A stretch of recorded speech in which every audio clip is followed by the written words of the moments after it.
merci de nous accueillir.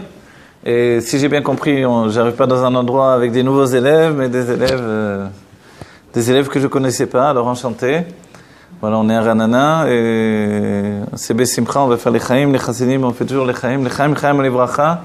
Une grande bénédiction pour le maître et la maîtresse de maison, pour les enfants et pour tous ceux qui sont là et pour tous les Juifs en général. Aujourd'hui, voilà, alors je vais régler le son si je parle pas encore assez fort.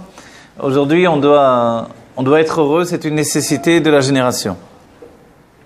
Et pour être heureux, il faut le vouloir, et pour le vouloir, il faut penser qu'on puisse y arriver. Et pour penser que l'on puisse y arriver, il faut une volonté très forte.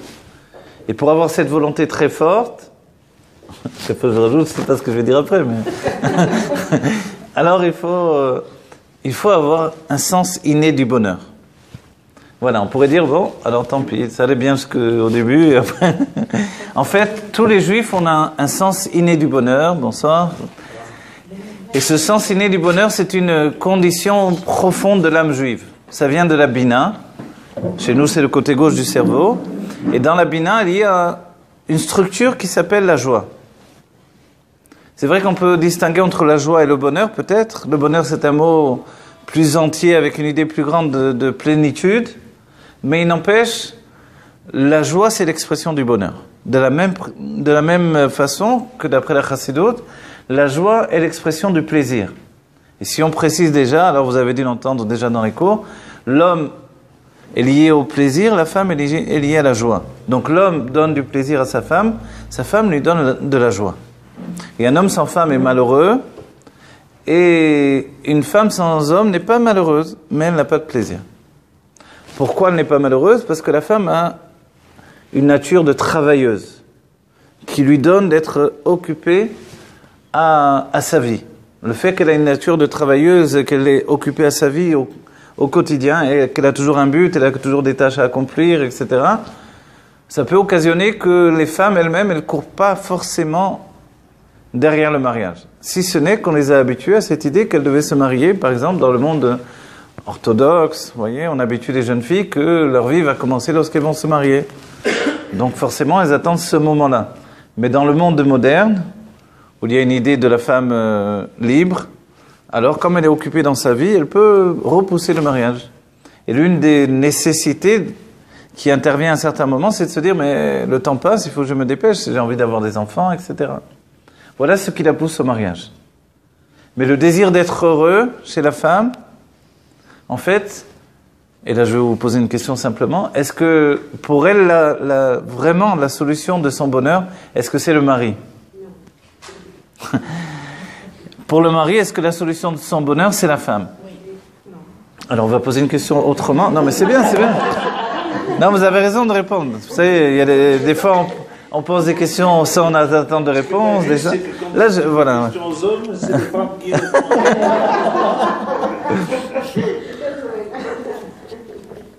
En fait, je vais vous poser la question, je vais la poser différemment maintenant, c'est-à-dire, est-ce que deux personnes qui sont à la recherche du bonheur, est-ce que le fait de se marier va permettre justement de concrétiser ce bonheur? Voilà. Alors, voilà. A priori, donc, si tous les deux recherchent le bonheur, donc le mariage va leur permettre d'être heureux. Or, on voit que c'est pas toujours le cas. Il faut être franc avec nous-mêmes. D'accord? On va dire, la Chassidut Chabad, elle ne fait pas un monde, tout le monde est beau, tout le monde est gentil. Elle dit non, il y a des problèmes, venez, on peut les résoudre, c'est tout. Pourquoi on peut les résoudre? Je vais vous dire déjà du départ, la manière de résoudre tous les problèmes, et je veux dire le terme en hébreu d'abord, c'est d'être atzmi. Voilà. Atzmi, ça veut dire de toucher l'essence de notre être. Or, dans la vie, on est assez superficiel au quotidien, on le sait. Par exemple, un homme peut, par exemple, ne pas prendre sa femme très au sérieux jusqu'au moment où il sent que ça y est. Elle est dans un moment de crise tellement fort que d'abord les larmes commencent à sortir, mais il sent que ça sort de ses tripes, ce qu'elle est en train de dire. Et c'est ce qui est écrit dans le Chumash, Kol ma shtomer Sarah, Shma bekola. Écoute tout ce qu'elle va te dire. Alors on va dire, c'est vrai qu'Abraham il écoutait tout ce qu'elle disait? Alors on dit non, si Dieu lui dit, c'est qu'il n'écoutait pas déjà. Mais quel est l'indice qui fait que je dois vraiment écouter? Parce qu'il est écrit dans les Pirkei Avot de ne pas parler avec les femmes Et avec sa femme, on est en train de préciser de ne pas parler avec sa propre femme. Alors on va dire, c'est quoi? En fait, il faut préciser maintenant à nouveau. C'est, vous savez, les femmes, des fois, hein, quelquefois, elles ont des discussions du genre un peu, entre guillemets, les belles-mères. Ça, c'est des gens qui disent ça par rapport aux belles-mères. Elles arrivent et commencent à parler de l'une, de l'autre. Et le gendre, il n'en peut plus, il s'est dit, quand c'est que ça s'arrête? C'est de ces genres de ces discussions dont on parle en fait. Et c'est vrai qu'un homme ne peut pas se mettre là-dedans parce qu'il va en arriver à dire la shonara sur les uns, sur les autres, ça ne s'arrête plus. Alors, on va dire, est-ce que la femme c'est ça? C'est-à-dire de parler de tout le monde, de tout? Non. Mais par contre, une femme qui a peur du silence, elle peut en arriver à ça. Et je sous-entends son propre silence. La gêne est fait qu'on parle. Vous vous rappelez le terme des sages aussi dans les Pirkei Avot? Ahava shetluya bedavar. Un amour qui dépend d'une parole. Alors d'habitude on ne dit pas d'une parole, on dit d'une chose. Mais en fait, davar en hébreu c'est une chose et une parole aussi. Vous montez dans un ascenseur avec quelqu'un, vous êtes un peu gêné, vous dites 2-3 mots banals. Juste shalom ou quelque chose, parce qu'on se sent tout à coup isolé avec quelqu'un, il y a un vide. Bon. Shalom aleichem, Shabbat shalom. Des fois, on n'ose pas parler jusqu'à ce que la porte s'ouvre, il va s'en aller, Shabbat shalom, ou un truc comme ça. Pourquoi cette gêne-là? Parce que, en fait, on a une recherche d'intimité. C'est pour ça aussi que les sages nous ont dit, attention, de ne pas s'isoler. Vous savez, il y a une halakha, l'interdiction de s'isoler. Et l'interdiction de s'isoler, par exemple l'ascenseur, on vient de citer, je ne peux pas m'enfermer dans un ascenseur avec quelqu'un si l'ascenseur, en fait, on ne peut pas à tous les étages monter dans l'ascenseur. Parce que c'est un yichud, c'est un... Je m'isole avec une femme, par exemple. C'est interdit. Donc, moi, ça m'est arrivé, par exemple, d'embêter, je me retrouve tout à coup, la femme elle rentre en courant, la porte se ferme. Bon, je ne vais pas faire un scandale, quoi. Alors, tac, tac, tac, j'appuie sur tous les boutons de l'ascenseur. Voilà. Elle n'a pas vu. Et après, la porte s'ouvre à l'étage. Elle dit, tiens, il n'y a personne qui monte. Après, elle dit, mais il y a quelqu'un qui a appuyé sur les boutons. Mais comme ça, je ne me suis pas trouvé en yichud. En yichud, c'est ça. Si on a bien compris, c'est lié l'un à l'autre. Quand je suis dans l'intimité avec quelqu'un et que je n'ai pas besoin de parler, ça veut dire qu'on est vraiment intime. On va dire, alors oui, d'accord, alors c'est pour ça que les hommes n'aiment pas trop parler finalement. Parce qu'ils se sentent intimes avec leur femme, ils pensent que la parole c'est superflu. Et vous savez, c'est lié à la chokhma. L'homme, il a sa source dans la chokhma. Et la chokhma, en fait, on dit qu'elle a des otion ne'elamot. Elle a des lettres effacées. Qu'est-ce qui efface ces lettres? C'est l'intensité de sa propre présence, en fait. Si bien que l'homme, il englobe sa femme, ses enfants, tout le monde dans sa vie, dans sa conscience. C'est un groupe. C'est un être qui est un être groupé, général. Et de cette manière-là, en fait, il sent qu'il n'a pas besoin de parler forcément trop. Si bien que quand il rentre dans la maison, il n'a pas besoin de parler tellement. Et c'est une nature masculine. Évidemment, c'est pas toujours bien reçu par la femme, bien perçu, parce que la femme, elle est le contraire. Elle est la parole, l'expression de la parole.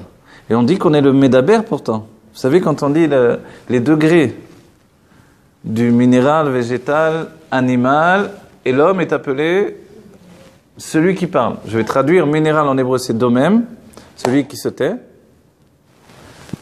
Domem, c'est immobile, et c'est aussi en hébreu dom, ça veut dire dom milagidava, ne dit rien. Ensuite, il y a le tsoméa, ce qui pousse, les plantes poussent du bas vers le haut. Il y a le chai, on dit comment on sait qu'il est chai? Parce qu'il se déplace, ça veut dire il est vivant. Et ensuite, il y a le médaber. Vous voyez, le terme qu'on a dit pour l'homme, c'est curieux en hébreu, le médaber, celui qui parle. On va dire ici, je ne parle pas, je ne suis pas partie du groupe. En fait, on comprend par là que la structure intellectuelle de l'homme lui permet de parler. On va dire, dans ce cas-là, pourquoi dans le côté droit du cerveau, où s'habille la chokhma, la sagesse divine, qui est masculine, il n'y a pas cette nécessité de parler. Au contraire, la parole est comme évanouie. En fait, la Kabbalah nous dit, on peut le voir dans les Tzraïm et dans de nombreux textes, et dans la Chassidut évidemment, c'est que à ce niveau-là, les lettres sont comme noyées dans une sorte de brume. C'est une brume qui est liée à une intensité divine. On va dire, alors voilà notre intensité dont on a parlé tout à l'heure. Si je veux être heureux, il faut m'attacher à cette intensité. On va dire, oui, mais dans la Chokhmah, il n'y a pas le bonheur en fait. Il y a le plaisir. Quelle est la différence entre le bonheur et le plaisir? Vous voyez, ma méthode d'analyse, elle est justement une analyse qui vient des mondes divins, on va dire. Parce que la Chassidoute, elle voit les choses du haut vers le bas. Donc en fait, elle ne nous dit pas comment ça se dévoile dans notre monde, mais comment c'est construit depuis Dieu vers nous. Du coup, c'est vrai qu'on a des questions tout le temps. Alors, si le plaisir, ce n'est pas le bonheur, qu'est-ce que c'est le bonheur dans ce cas-là? C'est, pardon? Le oneg. Ah, le oneg. Alors voilà, le oneg, c'est le oneg, mais le plaisir, alors on va dire, il y a de ça dans ce que vous dites. J'aime pas contredire en plus. Non, il y a de ça. Tout à l'heure, on a dit la nécessité d'exprimer le bonheur peut occasionner finalement que je le dévoile de moi-même. Je ne l'ai pas dit ça, mais on va le dire qu'on a dit. Pourquoi? Parce que quand on dit que Sarah va nous donner une parole qui, elle, va nous entraîner vers la vérité, puisque tout ce qu'elle dit, c'est Dieu qui le dit finalement, c'est quand la femme, entre guillemets, touche un peu le fond de son être. Vous voyez? C'est pour ça qu'on a dit que si on suit sa parole au quotidien, WhatsApp, téléphone, etc., c'est pas là-dedans qu'on va entendre la parole de Dieu. Mais pourquoi pas aussi? Vous voyez? Il se peut que là-dedans aussi, puisque les femmes sauvent des vies. Elles enseignent la Torah, elles donnent ça ne s'arrête pas grâce à Dieu. Mais on va dire, mais le mari, il veut quelque chose qui ne lui appartient qu'à lui. Vous connaissez ça?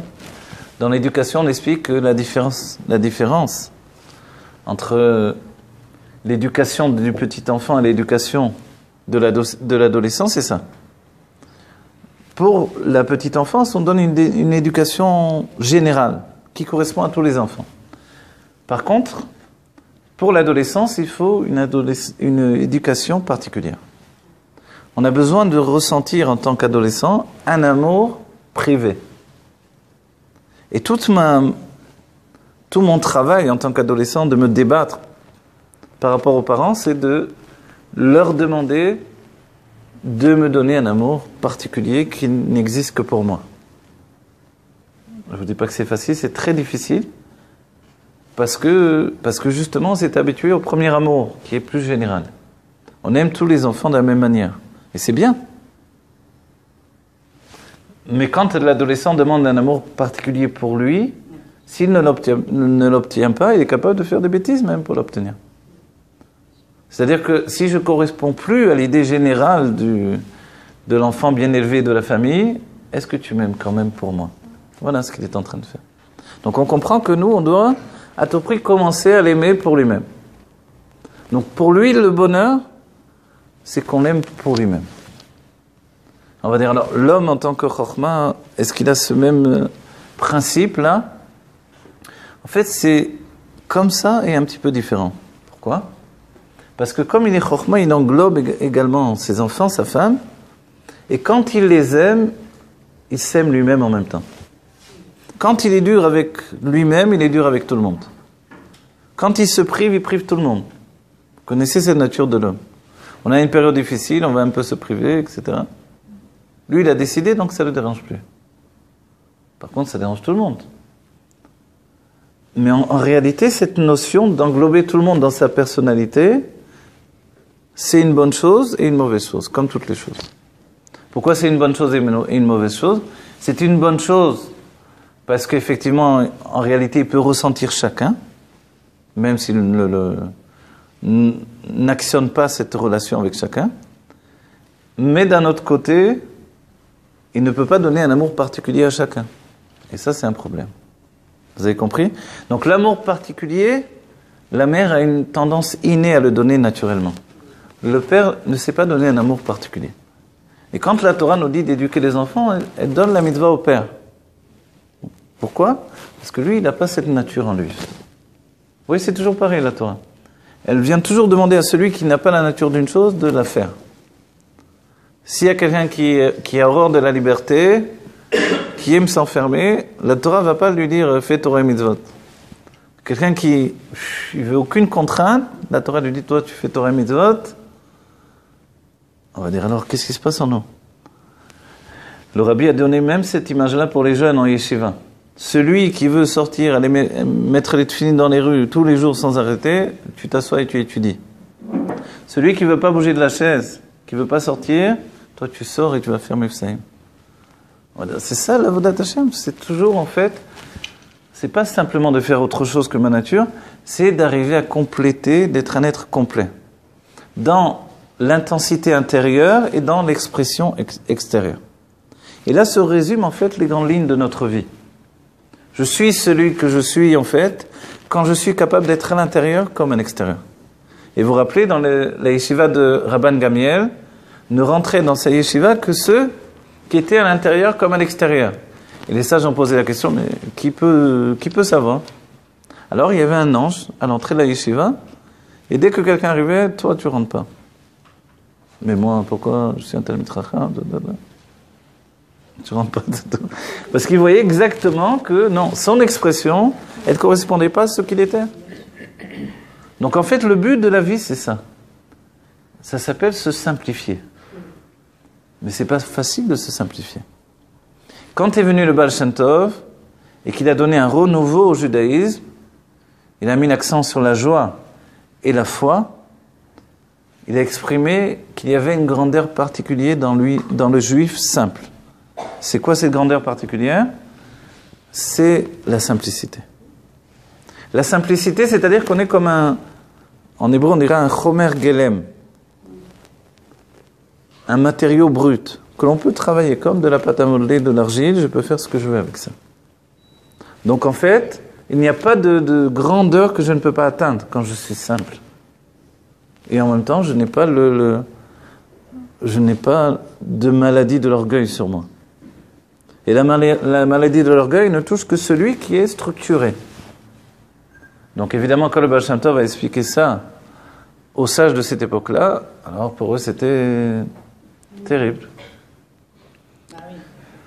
Mais est-ce qu'aujourd'hui nous sommes simples, comme les juifs du Baal Shem Tov? En fait, non, c'est fini. Les enfants sont plus simples. Dès qu'on a des tablettes, des téléphones, des ordinateurs, c'est fini. C'est fini, il n'y a plus de simplicité parce qu'il y a trop d'informations. La simplicité, vous savez, c'est comme dit le Rashi. Je fais un pirouche pour un enfant de 5 ans. Le pirouche Rashi. Et le Rabbi nous dit, mais pourquoi le Rashi nous dit ça? Est-ce qu'un enfant de 5 ans, il comprend ce pirouche-là? A priori, les grands Talmidei Chachamim ne comprennent pas le pirouche de Rashi. Qui contient la Kabbalah, le Drash, vraiment toutes les parties de la Torah, on va dire alors. Le Rabbi nous dit, il parle d'un enfant de 5 ans qui n'a pas été détourné de son bon sens. Or, la vie nous détourne du bon sens, du sens naturel des choses. Moi, je me rappelle mon expérience personnelle. Au début, quand j'ai commencé à étudier les sikhot du Rabbi, alors je posais des questions naturelles qu'on pose au début. On m'a dit, mais c'est quoi ces questions? Pourquoi tu poses ces questions-là? Et après, je voyais que le Rabbi lui-même posait les mêmes questions. Parce qu'en fait, on a en nous quelque chose de naturel, de spontané, qui est une vérité, une logique naturelle. Et quelquefois, en fait, on nous détourne de cette logique naturelle. Et c'est là où on perd notre simplicité. Ce que l'on gagne en retour, par contre, c'est qu'on se structure. Un être intelligent, c'est un être structuré. Mais est-ce que la structure est fait mon bonheur? C'est ça la grande question. Vous savez, je me dis une chose, et je le vois par l'expérience avec le temps, ça fait des années que j'enseigne maintenant, c'est que ce n'est pas forcément le niveau intellectuel, le niveau d'étude, qui fait un élève qui est capable de tout assimiler. Tout assimiler, c'est-à-dire pouvoir se recommencer sans arrêt. De prendre une chose d'un point de vue, et puis de prendre d'un nouveau point de vue, d'un autre point de perspective à nouveau. Une chose et son contraire constamment. Pour faire ça, il faut avoir une dose de simplicité et un esprit un petit peu éthéré comme ça. Éthéré, je ne sais pas le terme s'il est exact en français, mais un peu immatériel. Et ça, c'est une grande différence. On va vers la Géoula, nous allons voir Dieu de nos yeux. Ça, c'est le bonheur absolu. Vous savez pourquoi? Parce que quand on voit Dieu de nos yeux, non seulement ce que l'on voit, c'est Dieu, mais nous-mêmes, on s'englobe dans Dieu. On comprend que on ne peut pas s'exclure du fait que Enon milevado. Vous n'allez pas dire tout est Dieu sauf moi. Non, toi aussi tu es Dieu. Tout ce qu'il y a sur la table, tout ce que je vois, tout ce qui existe, tout est Dieu. On va dire, comment on va pouvoir vivre quand tout est Dieu? Alors enfin, on aura le vrai bonheur. Mais est-ce qu'on va disparaître en tant que personnalité? Le rabbi nous dit que non, on ne disparaît pas. Parce qu'il y a deux notions, il y a deux dates dans la connaissance de Dieu, date Elion, date Arton, deux consciences. La conscience supérieure où tout est Dieu, et la conscience inférieure où tout est moi. Et non milvado, et non milvadi. Il n'y a rien d'autre que moi. Ça fait rigoler, mais c'est vrai. Et en fait, moi je m'en aperçois. Nous les Français, quand on étudie en hébreu la Shona Kodesh, on trouve des trucs. Ça, ce terme-là, je l'ai utilisé déjà des années. Après les Mashpim, ils disent tous ça maintenant. Mais pourquoi on arrive à conclure ça? Parce que tout est perçu par notre perception. On va dire, c'est normal, perception. Mais quoi? Mais en réalité, bon sang, le monde n'existe que parce que je le perçois. Et si je ne le perçois pas, le monde n'existe pas. Donc l'histoire de Adam Arishon qui ait mangé un fruit, que ce soit du raisin ou une pomme ou un champignon hallucinogène, c'est plus logique, hein, champignon hallucinogène, et voilà où on en est.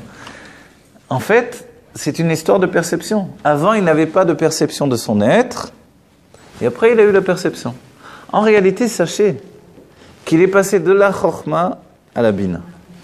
Et qu'est-ce qu'il a entraîné de la Chokhma à la Bina? C'est sa femme. Mais c'est le désir aussi de se scinder en deux, ce désir d'être deux personnalités qui l'a entraîné vers autre chose. Et le nachash en hébreu, c'est les nachesh, ça veut dire deviner. Est-ce que tu peux deviner autre chose? C'est pas juste croire à quelque chose, mais deviner, c'est justement l'interdit de la Torah. Pour nous, c'est interdit d'aller voir un devin. Un devin, c'est-à-dire un magicien, un sorcier, une tireuse de cartes, sous-entendu, et c'est la mitzvah. C'est une mitzvah générale, ou particulière, c'est toute une question dans la Torah, dans les sages. Mais la mitzvah, c'est Tamim tiyeh im Hashem Elokecha. Tu seras intègre avec l'Éternel, ton Dieu. Et le Rashi précise, tu n'iras pas voir le futur. Tu n'iras pas chercher ton futur. Tu n'iras pas voir quelqu'un qui va te dire, un astrologue, voilà, ta vie, il va se passer ça et ça et ça. Vous savez ce que ça veut dire? Ça veut dire que avant de me marier, je ne vais pas les demander non plus à mes koubal. Est-ce que je peux me marier avec cette femme-là?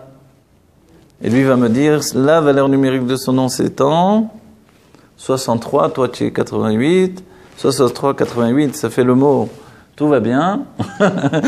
Allez-y, yalla. Mais en vérité, le rabbi nous dit, pas du tout, on ne fait pas comme ça.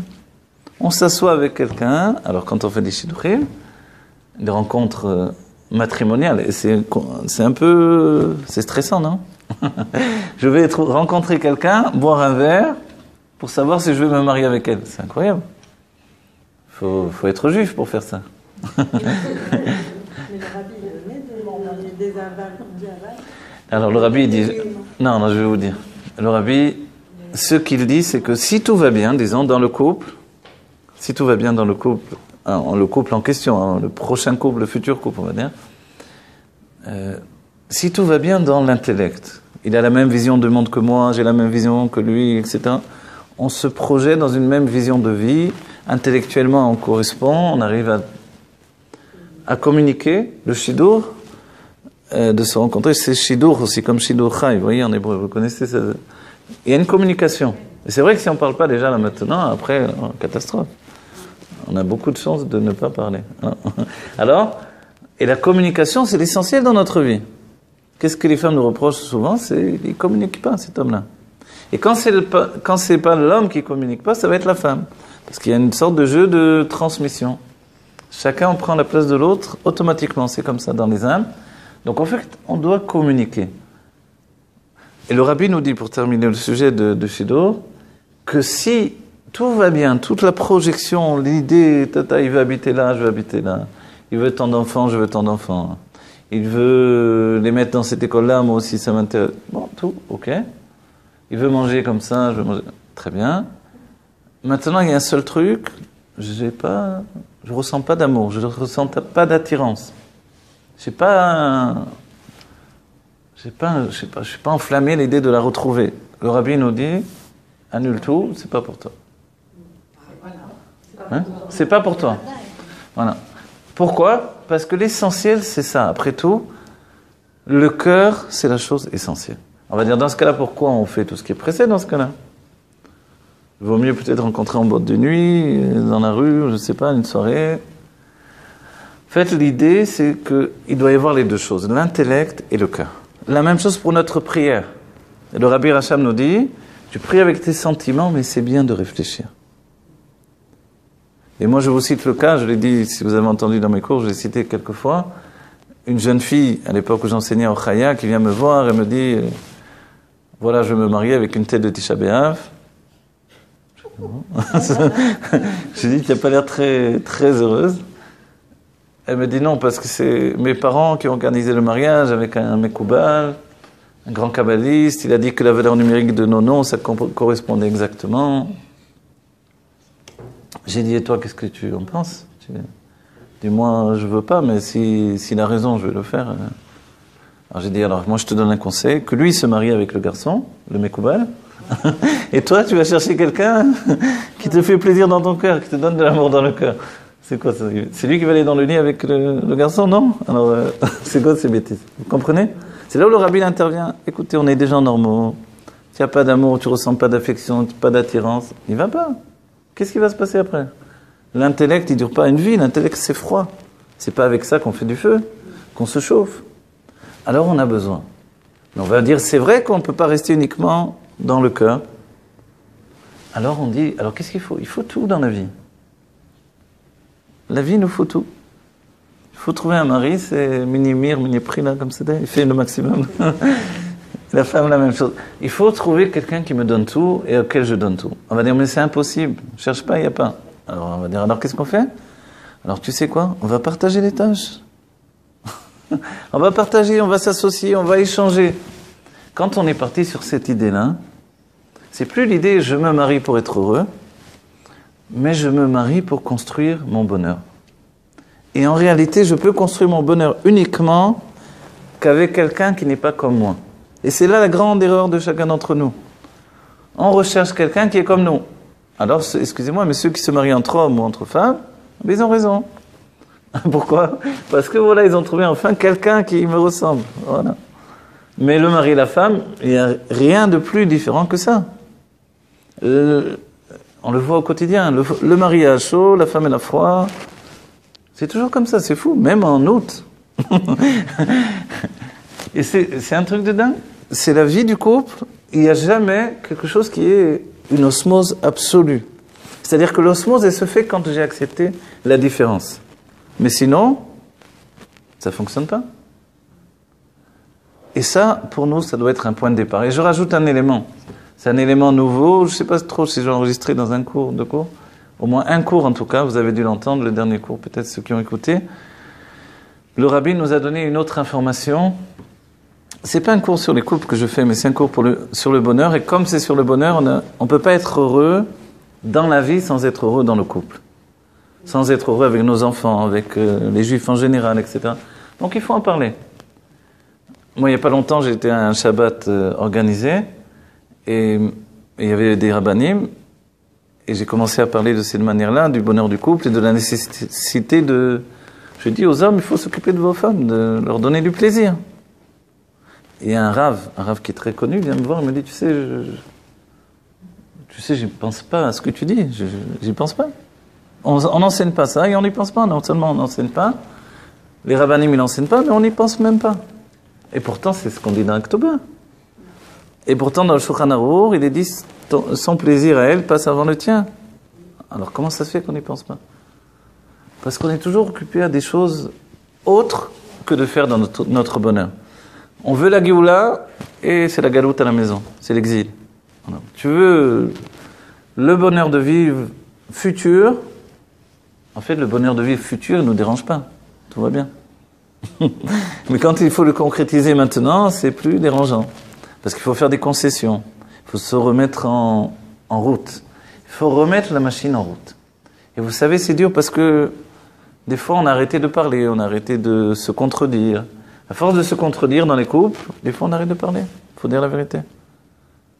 Parce que l'autre me contredit tout le temps, et parce que je ne suis pas en confiance pour exprimer ce que je suis réellement, Les psychologues aujourd'hui ils disent, quand tu veux une chose, dis-le. N'attends pas que l'autre le devine. Mais il s'est passé que pendant des années, on attendait que l'autre soit une sorte de magicien des rêves et qu'il imagine toujours. Là, je vais rentrer à la maison, tout de suite, il va imaginer mon besoin.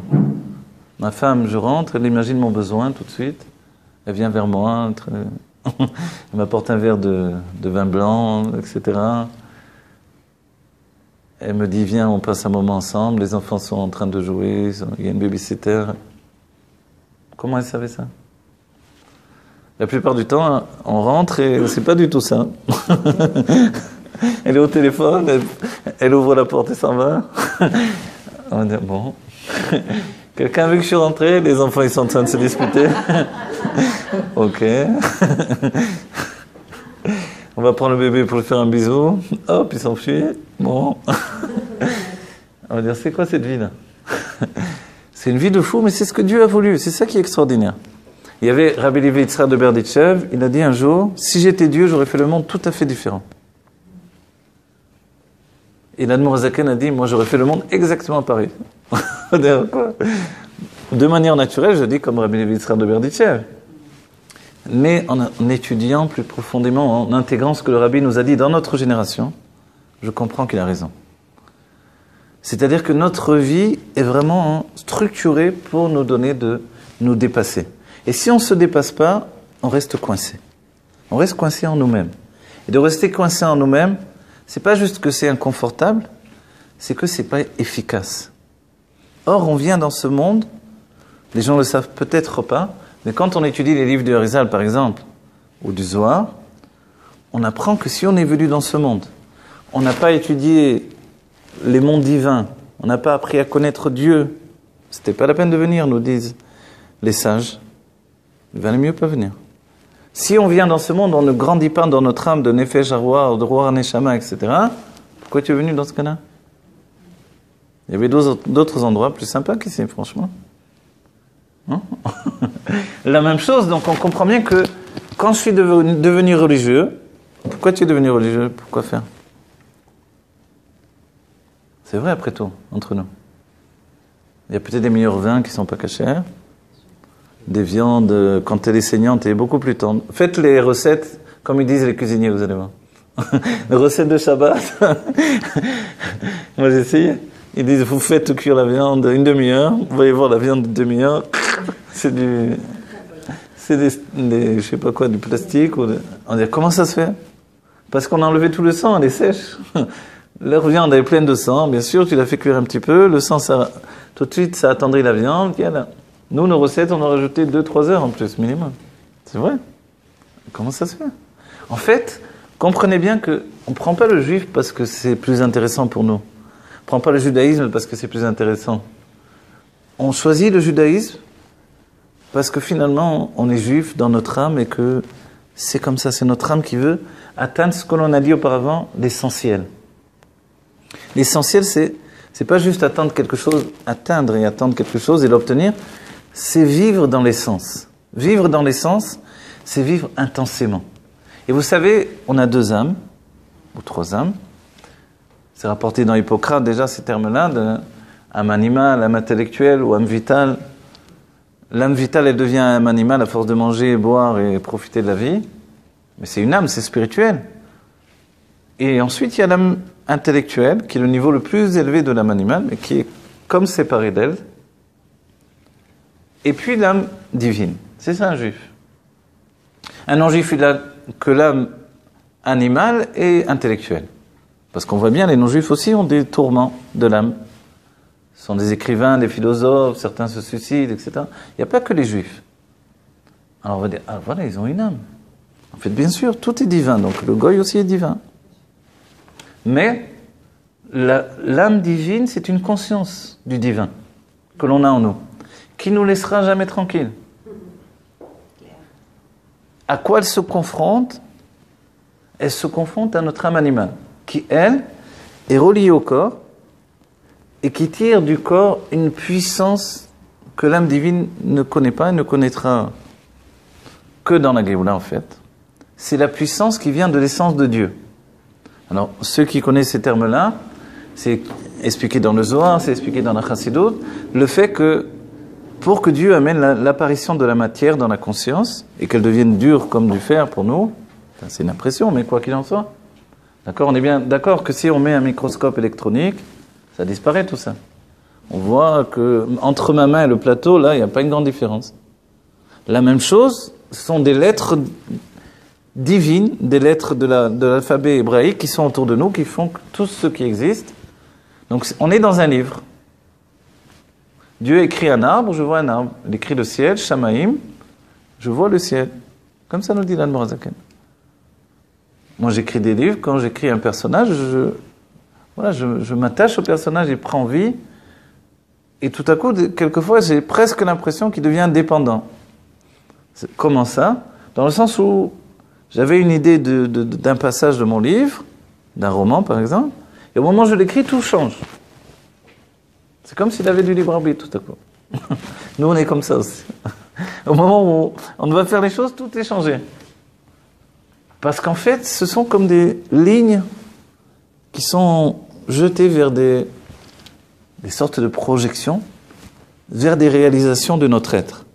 Mais à chaque fois que je mets un pied à droite ou à gauche, tout change. Vous voyez, j'ai mis un pied à droite, hop, j'ai eu le chapeau, la barbe, les lunettes. J'aurais mis un pied à gauche, j'aurais eu une autre tête. Alors, j'aurais des cheveux rouges, un costume, je sais pas quoi. Qu'est-ce qui s'est passé? Mais c'est comme ça. Et c'est ça notre libre arbitre. Être entier avec nos décisions. Et ça fait partie de notre bonheur. C'est-à-dire, je peux toute ma vie me dire pourquoi j'ai mis le pied à droite. Pourquoi j'ai eu ces parents, pourquoi je me suis marié avec cette femme, pourquoi je n'ai pas été riche, pourquoi je n'ai pas réussi, pourquoi. Mais pourquoi? Parce que tu as mis le pied à droite ou à gauche, ou au milieu. Oui, mais pourquoi j'ai mis le pied à droite, à gauche, au milieu? En fait, il n'y a pas de pourquoi, c'est ça qui est extraordinaire. Du moment que tu l'as mis, tout commence avec ça. Tu as déterminé une vie nouvelle. Et c'est mon libre arbitre de juif.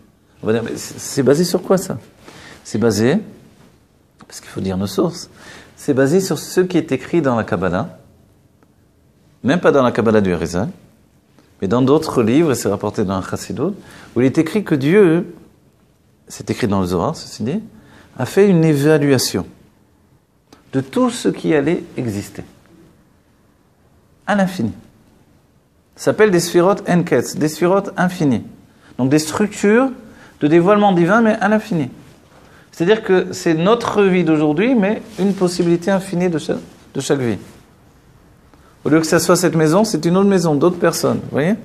Au lieu que ça soit moi, c'est quelqu'un d'autre. Au lieu que ça soit ce vin blanc, c'est du vin rouge. Yosef Hatzadik avait une emprise sur tout ça. Quand il était dans la maison de Potiphar, Potiphar lui demandait « Apporte-moi du vin ». Il apportait du vin. Quand on dit du vin sans préciser, c'est du vin rouge. Il dit non, moi je voulais du vin blanc. Yosef Hatzadik ne retournait pas à la cuisine aller chercher du vin rouge, du vin blanc. Il faisait comme ça avec sa main. Et lui donnait. Maintenant l'autre il regardait les miracles. Il dit tu sais j'ai très soif, je préfère de l'eau. D'accord. C'est ça lui donner de l'eau. Et c'est à partir de là qu'il a dit moi tiens les clés de ma maison, fais ce que tu veux. C'est toi le chef ici. Évidemment ça a prospéré tout. Il a vu un être divin devant ses yeux. Parce que Yosef accédait à ces évaluations dont je vous parle, où tout est possible dans l'infini. Y compris le fait que l'on ait la Géoula immédiatement, maintenant. Que ce soir je sois venu ici pour que ce repas-là, les sandwichs au saumon deviennent des sandwichs au Léviathan et au Shorabar, et du Yain à Meshuma. Voilà. Vous vous rendez compte? C'est-à-dire que tout dépend. Nous, ça nous apparaît être comme un choix, mais c'est un choix inconscient. Et c'est là où on va dire, mais qui se cache dans mon inconscient? En fait, c'est mon âme divine. Mais l'âme divine n'a accès qu'à un inconscient dévoilé. On va dire encore une invention là. Si c'est inconscient, c'est pas dévoilé. Désolé. En fait, il y a un inconscient qui est dévoilé pour l'âme divine. Et puis, il y a un niveau d'inconscient qui s'appelle le Keter, qui n'est même pas dévoilé pour l'âme divine. Mais par contre, il est dévoilé évidemment pour l'essence de Dieu. L'essence de Dieu, c'est son intimité. Dans son intimité, forcément, il sait tout. Mais vous savez, quand Dieu a décidé de la création du monde, il est dit, et création du monde, ça veut dire de tous les mondes divins qui vont aboutir à ce monde, c'est-à-dire au corps du juif. Israël, Aloub et Marshava, le peuple juif s'est élevé dans la pensée profonde de Dieu. En fait, il a pris comme un roi prend des conseillers, Dieu a pris des conseillers. Il est écrit Bemi Nimlar. Nimlar, ça ressemble à l'imlor, de gouverner, mais c'est le terme avec qui me concerterai-je. Et en fait, avec les âmes d'Israël. Dès ce moment-là, on apparaît. On apparaît et en fait, on prend part à ce projet divin. Le projet, ce n'est pas l'âme divine, puisqu'on était déjà là. Donc il aurait déjà obtenu, ça y est, c'est fini. Non. Le projet, pour ce projet, il veut s'entretenir avec l'âme divine, c'est est-ce que je crée le corps du juif ou non? Alors qu'est-ce que vous pensez qu'on a dit oui ou non? Puisqu'on est là, en fait, c'est qu'on a dit oui. Mais quand on a dit oui, on n'a pas dit oui, comme je dis aujourd'hui, je ne sais pas ce qui se passe, vous voyez? On a tout vu, on s'est projeté dans toutes les possibilités infinies que Dieu nous a montrées. C'est extraordinaire. Et tout ça, c'est gravé en nous, dans notre âme. Si bien que profondément, pour l'âme, il y a un libre arbitre et il n'y a pas de libre arbitre en même temps. Les deux. Pour nous, pour l'être dévoilé qui prend conscience à partir du dévoilement des choses, de leur existence, alors il y a un libre arbitre forcément. Mais il y a un point de fusion entre l'âme et Dieu qui fait que, d'un certain point de vue, elle sait déjà tout ce qui va être. Et ça occasionne chez nous quelquefois des sensations de déjà-vu. Voilà, comme des Israéliens, déjà-vu. Déjà-vu, bien. Déjà-vu, ça fait. Déjà-vu. C'est déjà-vu. J'attendais quelqu'un d'autre. Il ne faut pas être trop sérieux. Hein. Il faut être sérieux. Il faut être sérieux sans se prendre trop au sérieux. Et n'oubliez pas à manger, je vous en prie. On mange pour prendre des forces pour servir Dieu. Vous voyez, moi, je me rappelle quand j'étais à Tishri chez le Rabbi, qu'est-ce qu'on faisait le matin? Il y avait certains qui priaient de bonne heure, très bonne heure. Bon, nous, notre minac, c'est de prendre un petit déjeuner avant la prière. Parce qu'on sait quand on commence, enfin, on ne sait pas quand on commence en vérité, mais on ne sait pas non plus quand on finit, donc, ok. Mais qu'est-ce qu'on faisait? Alors, il y en avait qui priaient très tôt, et après, dans la souka, ils faisaient des kidouches. Alors, nous, on allait directement au kidouche, on s'asseyait, on mangeait bien le kidouche, et après, on allait prier. On était tranquille, on ne courait pas pour avoir le petit déjeuner après, ou quoi que ce soit. On n'était plus occupés à ça. Mais c'est l'idée de base, c'est-à-dire que habituellement, on ne mange pas avant d'avoir prié, mais en se rendant compte des choses qui ont été bousculées par la chassidoute, le vrai repas les Shem Shamaim, c'est celui-là. Parce que moi, ce matin, j'avais rien mangé. Je me retrouve à la prière, j'étais comme un zombie. Et alors, ça aurait été une prière, le retour des morts vivants. Je ne pouvais pas faire ça à Dieu. Alors, il y a un cours.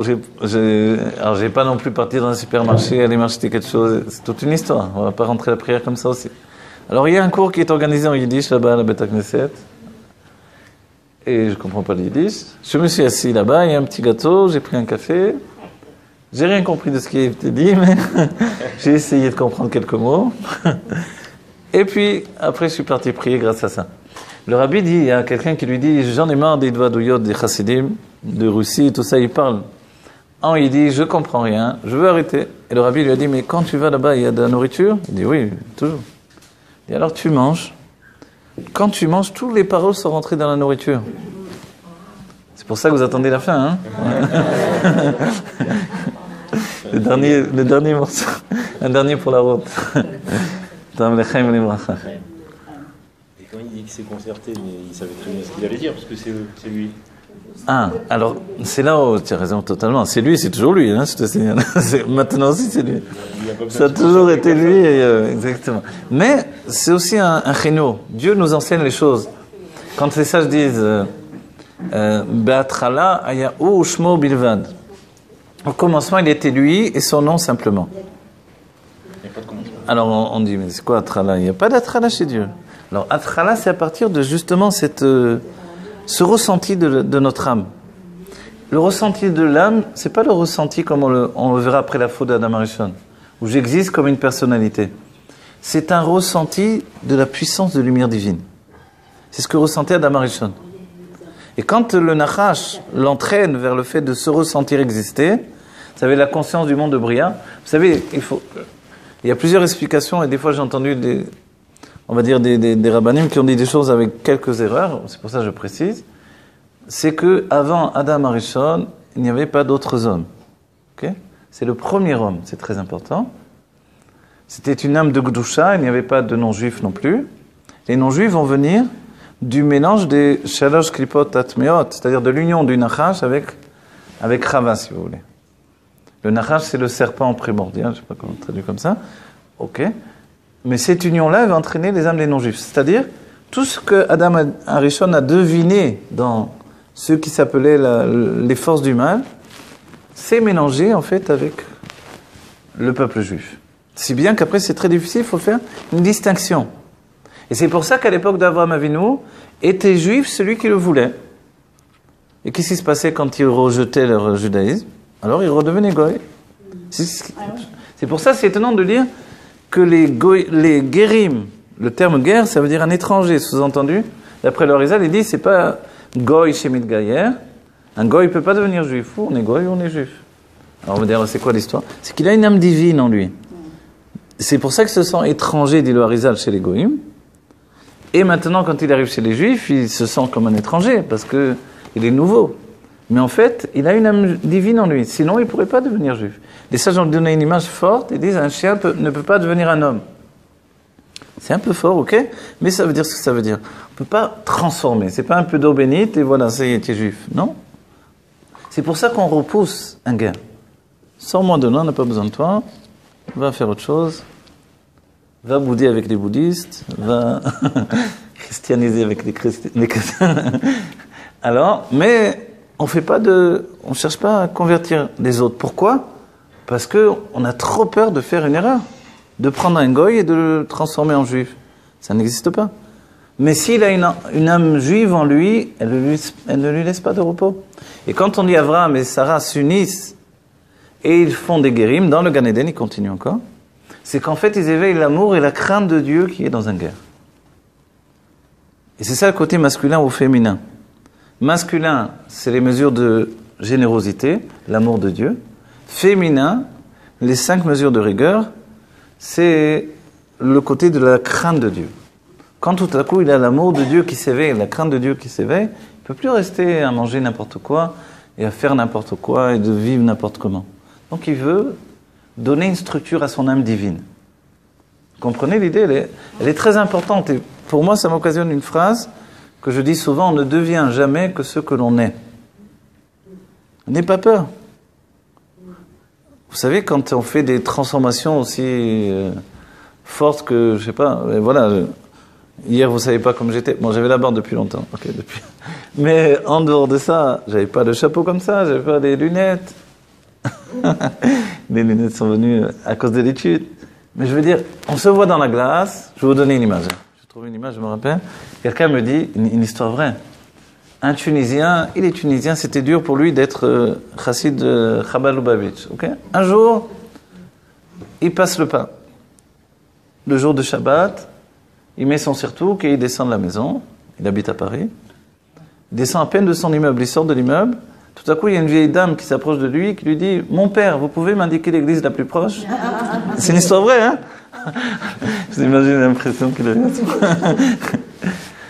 Alors, ça veut dire, chez les goïms, ils diront « Ah, voilà, l'habit ne fait pas le moine. » Mais chez nous, on dit « C'est pas vrai, l'habit, il fait ce que tu es. » Ça veut dire... Non. Vous avez vu un Tunisien qui reste pas tunisien? Il n'a pas juré, je ne mangerai plus de damchot. Non, sors-moi la boucha, donne-moi la vodka. Non, ça n'existe pas. Il y aura quand même du couscous, de la pkela, il y aura tout ce qu'il faut. Mais, non, en vérité, cette image qu'on a, moi je sais, certains sont venus me voir, des fois des jeunes, ou des élèves, des fois sont venus me voir en me disant, j'ai un problème parce que je suis gêné. J'avais un élève américain, il me disait, les gens ils me voient comme ça avec la barbe et tout, ils viennent me poser des questions d'halakha, je ne sais même pas parler en hébreu moi. C'est vrai, au début c'est comme ça. Alors on va dire, alors tu trompes tout le monde, En fait non, on ne devient jamais que ce que l'on est déjà. Il ne faut pas avoir peur. On est déjà comme ça profondément. Quoi? On imagine mon image divine, céleste, elle est comme ça. Non, elle n'est pas habillée. Elle a une couleur, une structure de juif. Vous voyez? Et en fait, on ressemble à ce que l'on est profondément. Il ne faut pas avoir peur d'être soi-même, Bekitso. Si on est sûr, on ressent que c'est le chemin de vérité, alors c'est comme ça. Personnellement, moi je suis devenu Chabad Lubavitch, on va dire, parce que j'ai vu une photo du Rabbi Lubavitch. J'ai dit, je veux étudier avec lui. C'est tout. C'est tout, mon histoire s'arrête là. Voilà. Vous voyez, c'est-à-dire que des fois, il y a une vérité, ça vous prend comme ça et c'est tout, quoi. Je connais quelqu'un, il est un Tunisien justement. Il est arrivé chez le Rabbi, c'était un rappeur, blouson en cuir, etc. Première fois, il est arrivé chez le Rabbi à New York. Il a assisté à un Farbringen du Rabbi. Maintenant, il ne comprenait rien. Il dit tout ça, mais il est sorti de là-bas. Il a été dans le magasin à côté. Il a enlevé son blouson en cuir. Il est ressorti surtout chapeau, etc. Et depuis, il n'a plus jamais enlevé. Aujourd'hui, c'est un mashpi, hein, Chabad. C'est pas moi, hein. Jamais. Mais vous comprenez ça? Ça veut dire certains ont besoin de changer comme ça du tout au tout. On va dire alors c'est pas bien parce que après comment il va vivre les choses. Mais il sait pas faire autrement. Il sait pas faire autrement, il peut pas faire autrement. Vous comprenez? D'autres ont besoin doucement. Et le Rabbi avait des Juifs à qui il donnait une mitzvah tous les ans, une nouvelle mitzvah. On va dire ok, mais ça c'est lié avec notre bonheur? En fait oui. Notre bonheur c'est de devenir soi-même. Mais pour devenir soi-même, il faut beaucoup de travail. Je vais donner un enseignement, tout à l'heure j'ai dit que j'allais le dire, je ne l'ai pas encore dit, un enseignement du Rabbi. Je me rappelle le Rav Ravi à Jérusalem avec qui j'ai étudié. Il disait, bon je vais vous raconter une histoire. Et il se tournait, des fois j'étais à côté de lui, il me dit, tu la connais l'histoire? Je dis, vous n'avez pas parlé de quelle histoire? Je sais rien. Il me dit, tu as déjà l'histoire, on va voir si je la connais ou non. Il commence, il dit, mais tu la connais l'histoire? Des fois, c'est dur de dire. On sait qu'il a déjà entendu 50 fois, etc. Je vais vous dire, le Rav Elitouv, un vieux Rav Chabad, un Marocain qui parle le yiddish impeccable, il a un grand charme. Et une fois, il m'a dit, j'étais parti donner une suite de cours à Moussaïof à Jérusalem, dans plusieurs endroits, même dans des yeshuvim. Et à chaque fois que j'arrivais, il y avait le même vieux monsieur qui était là. Alors il était gêné parce qu'il avait le même cours qu'il refaisait. Alors il ne savait plus comment faire parce que c'est gênant, il m'a dit. J'étais très gêné de répéter les mêmes choses devant la même personne. Et après il a été le voir à la fin, il a dit ça va, c'est pas trop de répétitions. Et il lui a dit non, à chaque fois j'apprends des nouvelles choses. Mais il y avait un rave en Amérique, c'est une histoire vraie ça. Il a vu quelqu'un qui était très concentré comme ça, qui faisait avec sa tête comme ça. Il dit, il est très concentré. À la fin du cours, il va pour lui parler, il ne comprenait pas du tout le langue. Bon, alors, voilà. On va dire pourquoi il a dit tout ça. Pour détendre un peu l'atmosphère et pour rentrer plus profondément dans le sujet. Les chaim ou les bracha, il y a les chaim pour les hommes un petit peu.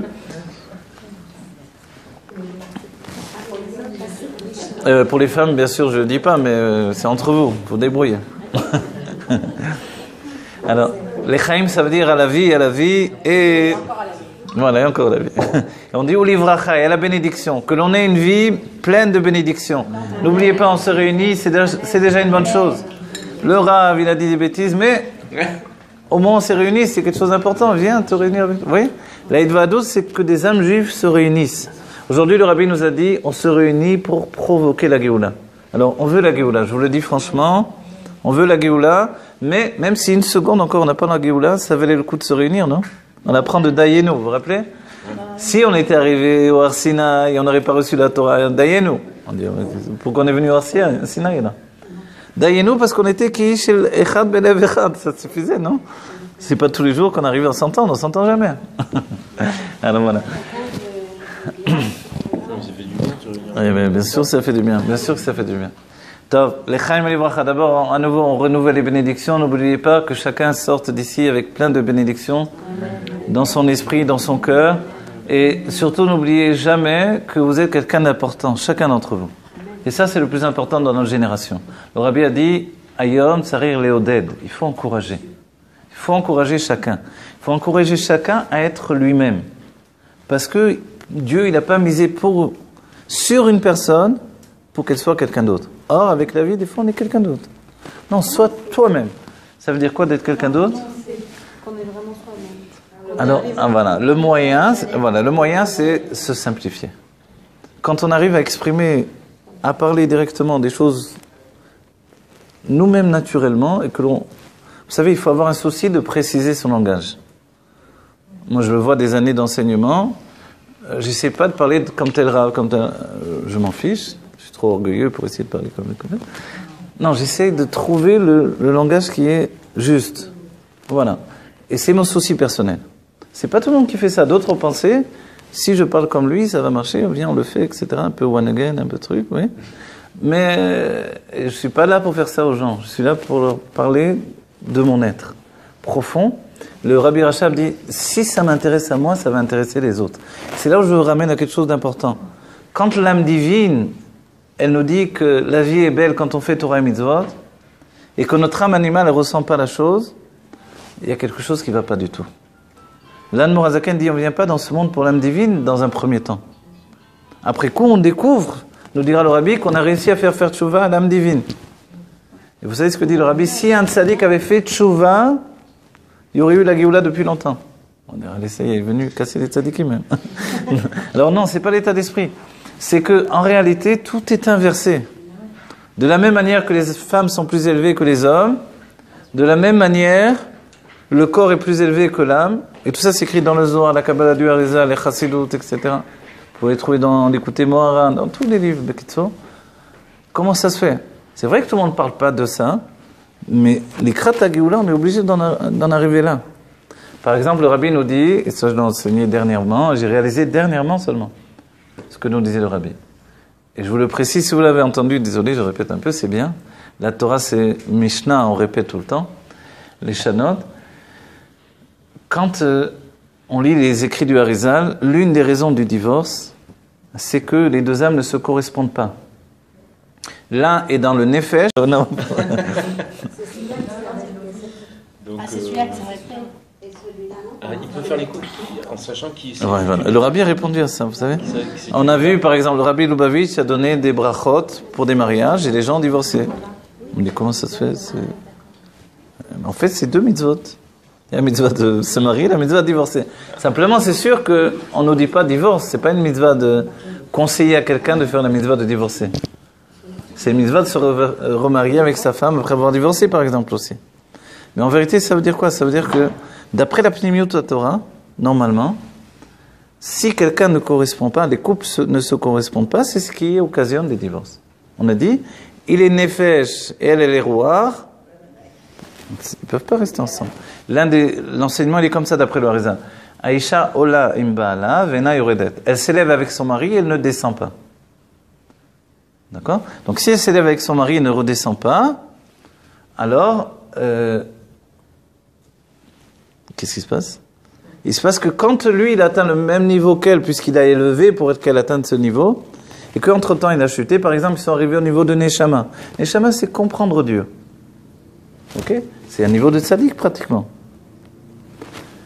Tout à coup, il chute. Il a des sfekot, des doutes, ça va pas, il n'arrive plus à avoir la même intensité d'études. Il est en train de chuter. Elle, maintenant, elle ne descend pas. C'est même une halakha dans le Rambam. Alors, qu'est-ce qui va se passer? Il va se passer que, d'après le Harizal, c'est là où c'est une cause de divorce. Ils ne peuvent plus fonctionner ensemble. Le Rabbi, et attends, les femmes, calmez-vous, parce que... le Rabbi nous dit que dans notre génération, les Khatrina, c'est comme ça. Il nous dit que nous sommes la réincarnation des âmes qui étaient dans le désert, qui sont sorties d'Égypte, qui ont reçu la Torah et qui ont fait le veau d'or. Et les femmes n'ont pas participé à la faute du veau d'or. Les femmes sont restées au niveau de Neshama et les hommes sont descendus au niveau du roi. Ce qui occasionne qu'aujourd'hui, nous dit le Rabbi, quand on revient dans la vie présente, et c'est un truc incroyable, excusez-moi, des fois je parle un peu communément, comme ça, commun, c'est pas grave, ça me sort. C'est incroyable, on commence la vie comme ça aujourd'hui. C'est-à-dire que, je vous dis franchement, beaucoup de femmes viennent nous voir, les rabbinim, tout ça, elles nous disent, je suis déçue par mon mari. Jusqu'au niveau où, je cite souvent, parce que ça m'avait tellement choqué, une femme qui dit, j'aime pas comment il boit, j'aime pas comment il mange, j'aime pas comment il respire, j'aime pas... Je me suis dit, peut-être prends un couteau, tu le tues. Peut-être qu'elle va dire, j'aime pas comment il est mort non plus. Alors. Bon. Alors, j'ai dit, mais depuis quand ça a commencé? Elle m'a dit, le lendemain du mariage. J'ai dit, ouais. Alors, qu'est-ce qui se passe dans ce cas-là? Vous comprenez? Alors, le rabbi nous a prévenu, et c'est quelque chose d'extraordinaire. Le rabbi nous dit que le fait que votre mari soit à un niveau inférieur à vous, c'est plus une cause de divorce aujourd'hui. Pourquoi? Parce qu'on commence comme ça. On est venu pour ça. C'est extraordinaire. Moi, j'ai compris il y a quelques jours. Vous ne croyez pas que je connais? Je l'ai lu depuis longtemps, je n'avais jamais compris vraiment ce que disait le rabbi. Ça veut dire qu'on commence comme ça. Et au contraire, donc que les femmes, justement, comme on dit, elles viennent à des tas de cours de chassidut, elles veulent étudier la Kabbalah profondément, etc. Et les hommes, souvent, ils préfèrent des cours de moussard. Je dis, qu'est-ce qui se passe? Et les femmes se plaignent, elles disent, je ne comprends pas mon mari, ça ne l'intéresse pas, ça lui casse la tête. Alors on va dire, qu'est-ce qui se passe? En fait, le rabbi nous a prévenus. Et c'est pour ça que le rabbi dit une chose qui est le contraire de ce qu'on voit d'habitude, d'après la Kabbalah. Il nous dit, tout dépend de la femme. Et moi, je me disais, tout dépend de l'homme d'après la Kabbalah. Qu'est-ce qui se passe? Tout dépend de la femme. Pourquoi? Parce qu'en fait, l'Echatrila est arrivée plus haute. C'est pas à mon honneur de dire ça, hein, mais bon. Alors, qu'est-ce qu'on fait? Alors, ça ne veut pas dire que l'homme, il ne doit pas bouger, évidemment. Mais ça veut dire que c'est plus une cause de divorce. Donc, et ça fait des années que j'enseigne une chose aux femmes. Les femmes sont déçues par leur mari, c'est normal. Les femmes arrivent à un niveau de déception, c'est normal. Pourquoi? L'explication, elle est qu'il y a d'abord un amour de l'âme animale, qui fait que j'aime l'autre pour ce qu'il peut me donner. Mais vous voyez le couple, on a dit, je viens avec mes problèmes, j'ai envie que l'autre m'aide à résoudre mes problèmes. J'ai dit m'aide, j'ai envie qu'il trouve une solution à mes problèmes au quotidien. Mais en fait, l'autre n'est pas là pour ça. L'autre, il a ses propres problèmes aussi. Il ne sait même pas ce que je veux, en fait. Donc, en fait, la femme, elle a projeté sur son mari un amour désespéré, sans le savoir. Et puis, elle découvre qu'il n'est pas du tout l'homme de ses rêves. Désolé de vous dire, hein. Alors, qu'est-ce qui s'est passé? Pourquoi c'est pas l'homme de ses rêves? Parce que ses rêves, c'était des rêves de l'âme animale. Et l'âme animale, bien sûr, c'est... Je sais pas quel acteur de cinéma, mais ça fonctionne pas dans la réalité. Parce que l'acteur de cinéma, une fois qu'on a dit couper, il retourne à sa galoute aussi. Sa femme, elle va le crier dessus comme les autres, quoi. Comprenez, le grand Rav, il fait un beau cours, tout ça. Ah, bravo, il est super. Quel homme spirituel. Il rentre chez lui, tu as jeté la poubelle. Je peux m'aider à changer les causes des enfants. Ça change rien, oui. Donc, on ne se marie pas avec le Rav qui donne le cours, on ne se marie pas avec l'acteur de cinéma. Je suis marié avec mon mari. Et qu'est-ce qu'on fait si je suis déçu? En fait, l'enseignement, c'est que j'ai une déception de l'âme animale pour commencer à l'aimer avec mon âme divine. Et l'âme divine, elle l'aime pour ce qu'il est, pas pour ce que je voudrais qu'il soit. Et ça, c'est différent. Donc, l'aimer pour ce qu'il est, il m'a l'air très quotidien, il n'est pas capable de se débrouiller dans la parnassa, enfin, il se débrouille comme il peut, mais il galère. En plus, moi, je voudrais qu'il fasse tout, quoi. Que ce soit un mari qui est tout le temps à la maison avec moi pour m'aider, mais en même temps qui ne me casse pas trop les pieds à la maison, qu'il aille étudier la Torah, mais qui s'occupe des enfants, qui m'aide au ménage, qui m'aide à la cuisine. Les femmes, elles veulent tout aujourd'hui. Et l'homme, c'est vrai qu'il doit aider plus qu'avant, parce que c'est pas juste pour sauver son mariage, c'est parce que la femme n'y arrive pas, tout simplement. Elle n'arrive pas à s'occuper des enfants de la maison, et souvent les femmes travaillent en plus. Donc l'homme aujourd'hui doit aider, ou alors donner de l'argent pour qu'il y ait des aides autour de sa femme. Et même les femmes qui disent non, moi je fais tout, c'est une mentalité comme ça, je fais tout, mon mari ne touche rien, c'est comme ça, je veux pas. Et les maris, quelquefois en plus, ils s'arrangent. Une fois, on lui demande de faire quelque chose, il lui fait mal, comme ça, il dit... Les hommes, ils m'ont dit ça, c'est les codes des hommes. Tu sais, je l'ai fait... Il casse les assiettes, tout ça. Ah, arrête, je fais plus la vaisselle. Il fait à manger, il fait tout brûler. Arrête. Non, en fait, on comprend bien, je vous dis sans rigoler vraiment. Les femmes ont besoin d'aide, il faut les aider. Mais les femmes doivent comprendre que le mari aussi a besoin d'être aidé. Voilà. En fait, l'idée, c'est de conjuguer. Un mariage, c'est une conjugaison. On prend deux êtres totalement différents. On n'a jamais trouvé deux êtres aussi différents que l'homme et la femme. C'est blanc et noir, c'est... Le pain et le sel, c'est, vous voyez, la générosité, la rigueur, c'est comme ça. Mais, imaginez de vivre avec quelqu'un qui dit toujours, oui, tu as raison, oui, tu as raison.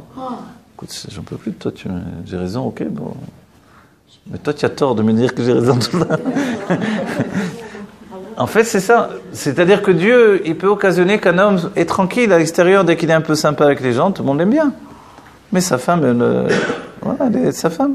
Et l'Admor Azaken dira comment elle est zère en étant kenegdo contre lui. C'est-à-dire, elle n'est pas du même avis. Parce qu'elle n'a pas la même vision du monde. Ça ne veut pas dire qu'elle lui fait du mal. Ce qu'elle doit apprendre, c'est que, compte tenu qu'elle voit la vie différemment, et que lui, dans la source de l'âme de l'homme, il n'est pas un travailleur, sachez. Malgré que les hommes travaillent. Alors je vais préciser les choses encore une fois. Les chaim. Alors je ne viens pas dire du mal des hommes, puisque je suis un homme, forcément. Les chaim. Et je ne base pas en fait cette connaissance sur l'observation personnelle, je le base sur les enseignements de Pnimiut Torah, la Kabbalah et de la Chassidut. L'homme, alors il y a une idée générale de l'homme, je vais donner l'idée générale. L'idée générale, c'est que l'homme est fort, puissant, il est physiquement fort. D'après la Kabbalah, c'est écrit dans le Zohar, la puissance physique d'un homme, c'est le côté féminin de l'homme. Donc Rambo, le culturisme, les musclés au cinéma, etc., d'après la Pnimiut Torah, ce sont des femmelettes, quoi. On va dire, alors c'est fou. David Ameller, sa force tellement puissante, c'est parce qu'il était féminin. C'était pas une femme, mais il avait une structure d'âme liée au côté féminin du dévoilement divin. Ok. Ça veut dire que tout est inversé, vous comprenez bien. Donc l'idée de l'homme il doit rester un gros, brutal, désolé, c'est féminin. Alors c'est quoi le côté masculin de l'homme? Au contraire. C'est la contemplation, la tranquillité, vous voyez, ce côté spirituel de tout ce que les femmes reprochent à leur mari. En fait, dans la structure divine de l'homme que Dieu nous a fait, au départ, après on se transforme parce qu'on est obligé. La femme l'envoie travailler, il est obligé de travailler, donc il va prendre sur lui un travail, mais il n'aime pas travailler. Ce qu'il aime, c'est se reposer. Qu'est-ce qu'il veut faire quand il rentre à la maison? Se reposer. Pourquoi? Parce que on dit dans la maison, l'homme, il est ce qu'il est vraiment. Donc dès qu'il rentre, il veut se reposer. S'abandonner à regarder un film, à lire un livre. Pourquoi? Parce qu'il est lié à la vision, il est lié au repli sur lui-même. C'est sa nature profonde, c'est la chorma. On dit le côté droit du cerveau, il est froid et humide. C'est le Rabbi Rayatz qui rapporte ça. Donc c'est la température de l'homme. La femme, le côté gauche du cerveau est chaud et sec. C'est la température de la femme. C'est incroyable. Alors, comment ils cohabitent ensemble? C'est ça tout le chidouche. L'idée, c'est de faire cohabiter l'eau et le feu quotidiennement ensemble. Et c'est ça toute l'idée de Dieu, le projet divin qui est basé sur un paradoxe. Un couple, c'est un paradoxe. Mais vous comprenez que la femme, elle doit déjà quitter l'idée populaire qu'elle a de l'homme. C'est-à-dire un homme fort, puissant, truc machin, c'est pas vrai, l'homme n'est pas comme ça. Il a beau faire du culturisme, etc., sa nature profonde, ça ne sera pas ça. Si bien qu'instinctivement, elle veut autre chose de lui. Elle veut qu'il soit fort, mais en même temps, elle le trouve faible. Elle veut qu'il soit un père protecteur, mais en même temps, elle veut qu'il soit spirituel, qu'il étudie, elle veut tout. En fait, il ne peut pas être trop tout. Mais le seul moyen de devenir un homme qui est capable de tout faire, c'est de le faire ensemble. Lui et elle. Et ça, si on n'a pas compris, en fait, on passe à côté de l'essentiel. L'essentiel d'un mariage, c'est cette communication, cette communion qui existe entre l'un et l'autre. Plus le temps passe et plus on a pris ensemble l'idée de conjuguer notre vie. Et c'est important, c'est-à-dire l'éducation des enfants, ça nous concerne tous les deux. Vous savez, on dit le père au moment de la Brit Mila, il a du roi Kodesh quand il donne le prénom de l'enfant. Le rabbi écrit, la mère aussi, elle a du roi Kodesh. Alors le rabbi dit, quand ils sont en désaccord, elle veut ce nom, lui il veut un autre. Alors le rabbi dit, dans ce cas-là, faites à tour de rôle, une fois le premier enfant par exemple le père, le deuxième enfant la mère, etc. Vous voyez, une chose comme ça. Donc c'est étrange, c'est-à-dire qu'en réalité les deux accèdent à cette source. On dira même que Pnimiut Abav et Pnimiut Ima Atik, c'est-à-dire l'intériorité du père et de la mère dans la structure divine, c'est le Keter, le plaisir profond. Donc elle aussi, elle vient du plaisir. Alors pourquoi elle est toujours dans le devoir au quotidien? Il faut faire ça, il faut faire ça, il faut faire ça, il faut faire ça. Tout le temps. L'homme, il n'entend que ça. Et lui, qu'est-ce qu'il veut? Il veut, viens, passer un bon moment ensemble. Donc en fait, les sages ont dit, et là je le répète, c'est très important, les sages ont dit mi ashir à sa mère bechelko. Parce que tout à l'heure je suis tombé un peu sur les hommes, je me rattrape maintenant. Hein. Mi ashir à sa mère bechelko, qui est le riche, c'est celui qui est heureux de son sort. C'est-à-dire ceux qui disent voilà, j'ai ça, c'est le grand bonheur pour moi. Ok? La femme va dire tu vas pas vivre comme ça toute ta vie. Mais l'homme, une petite cabane au bord d'une rivière, il va pêcher son poisson, un peu d'huile d'olive, du pain, qui est mieux que moi. Ouais, c'est le Gan Eden. Et la femme, elle se suicide à côté. Il n'y a même pas Internet ici, j'en peux plus.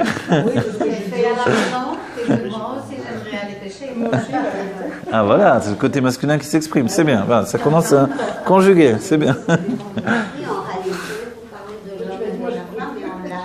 Exactement, bravo. Mais sinon, je ne vous en parlerai pas là en cours. Je ferai un cours, je dirais, je suis désolé, je ne peux pas parler ce soir, c'est mélangé. Ouais. Non, c'est parce qu'en fait, on a tous les deux le côté masculin et le côté féminin.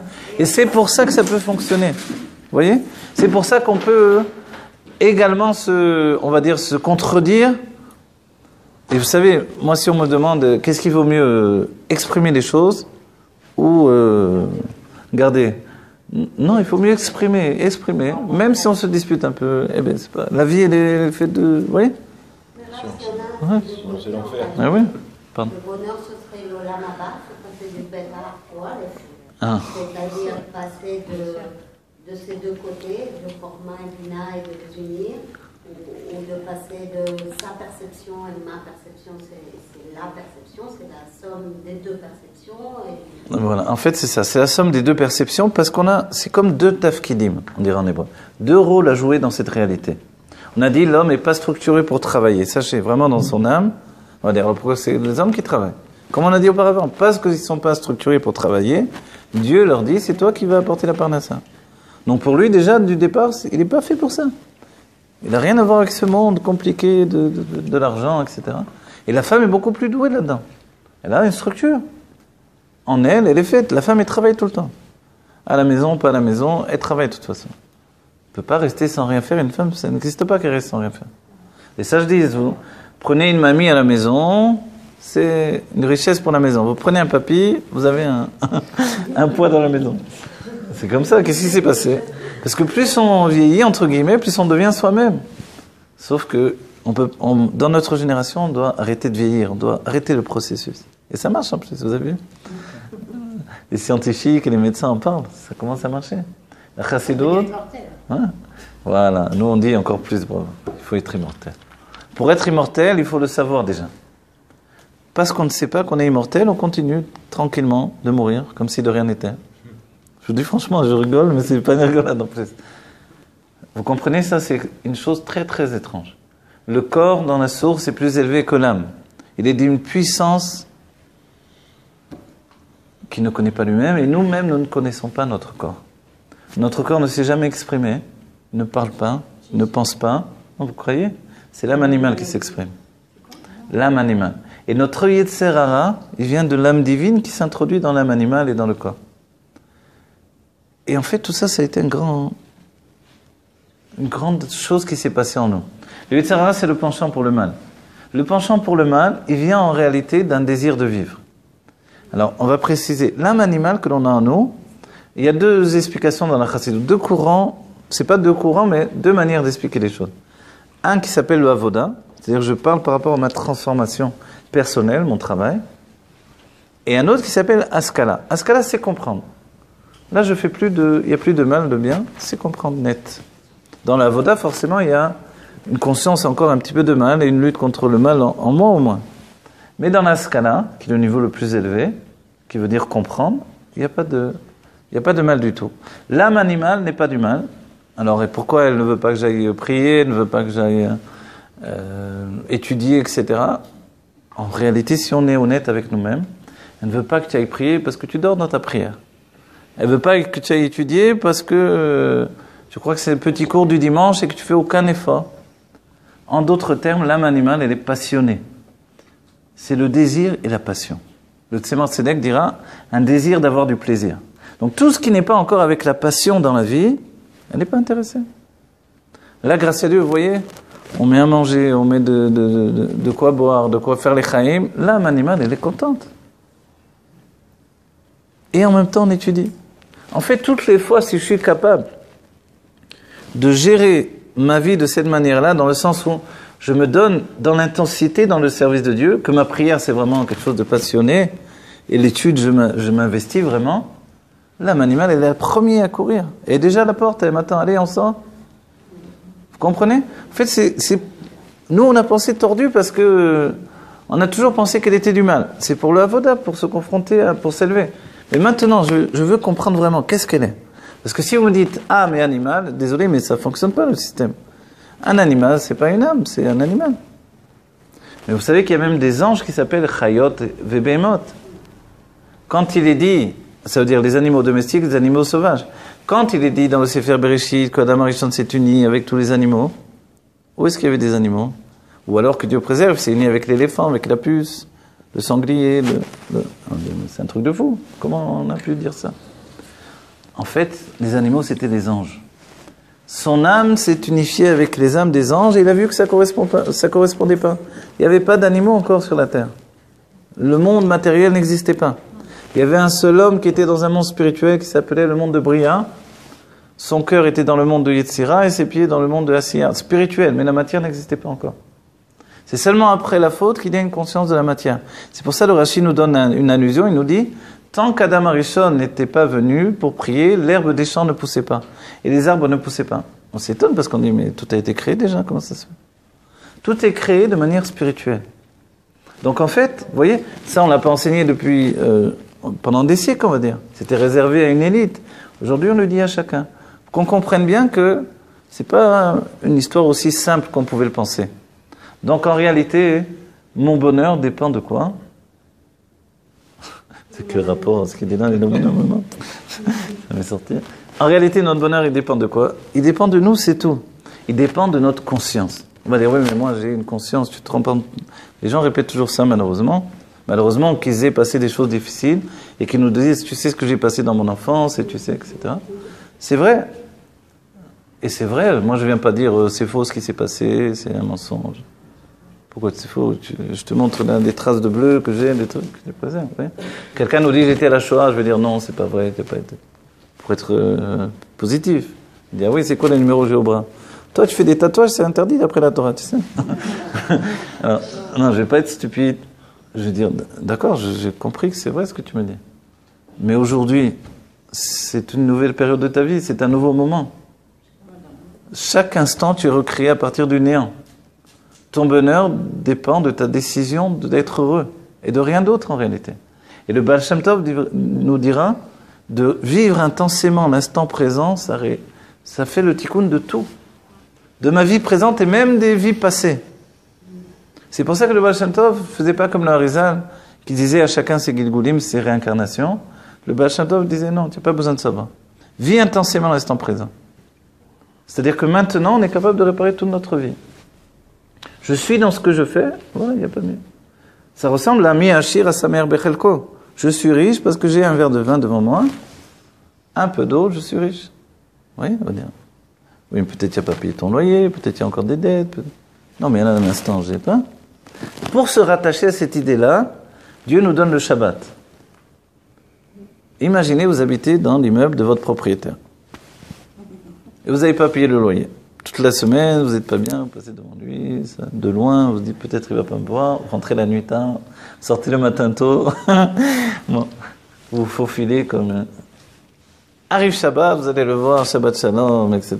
Qu'est-ce qui s'est passé là? Shabbat, vous n'avez plus de dette, vous n'avez plus rien. Shabbat, je ne vais pas lui donner le loyer, Shabbat, il ne parle pas de ça, on ne parle pas de ça, c'est fini. Vous voyez? Ça c'est... Le jour du Shabbat, c'est un jour qui nous connecte avec l'essentiel. L'essence, en vérité, quelqu'un dit « j'en peux plus de cette vie ». Vous connaissez l'histoire? Un homme dit, c'est un Israélien qui m'a raconté, pas une histoire française.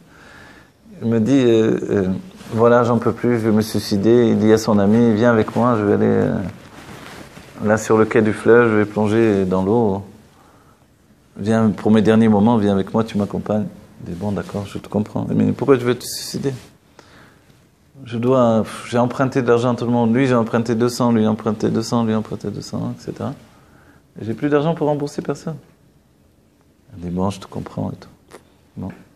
Il lui dit au revoir, l'autre, il saute dans l'eau. 10 minutes plus tard, il le voit arriver tout mouillé.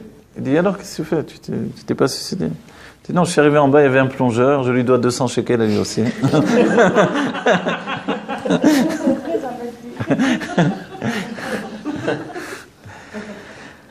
Ça veut dire, en vérité, écoutez, ne croyez pas à quelqu'un qui se suicide, que Dieu préserve, il croit qu'il fuit le problème, il rentre dans le problème.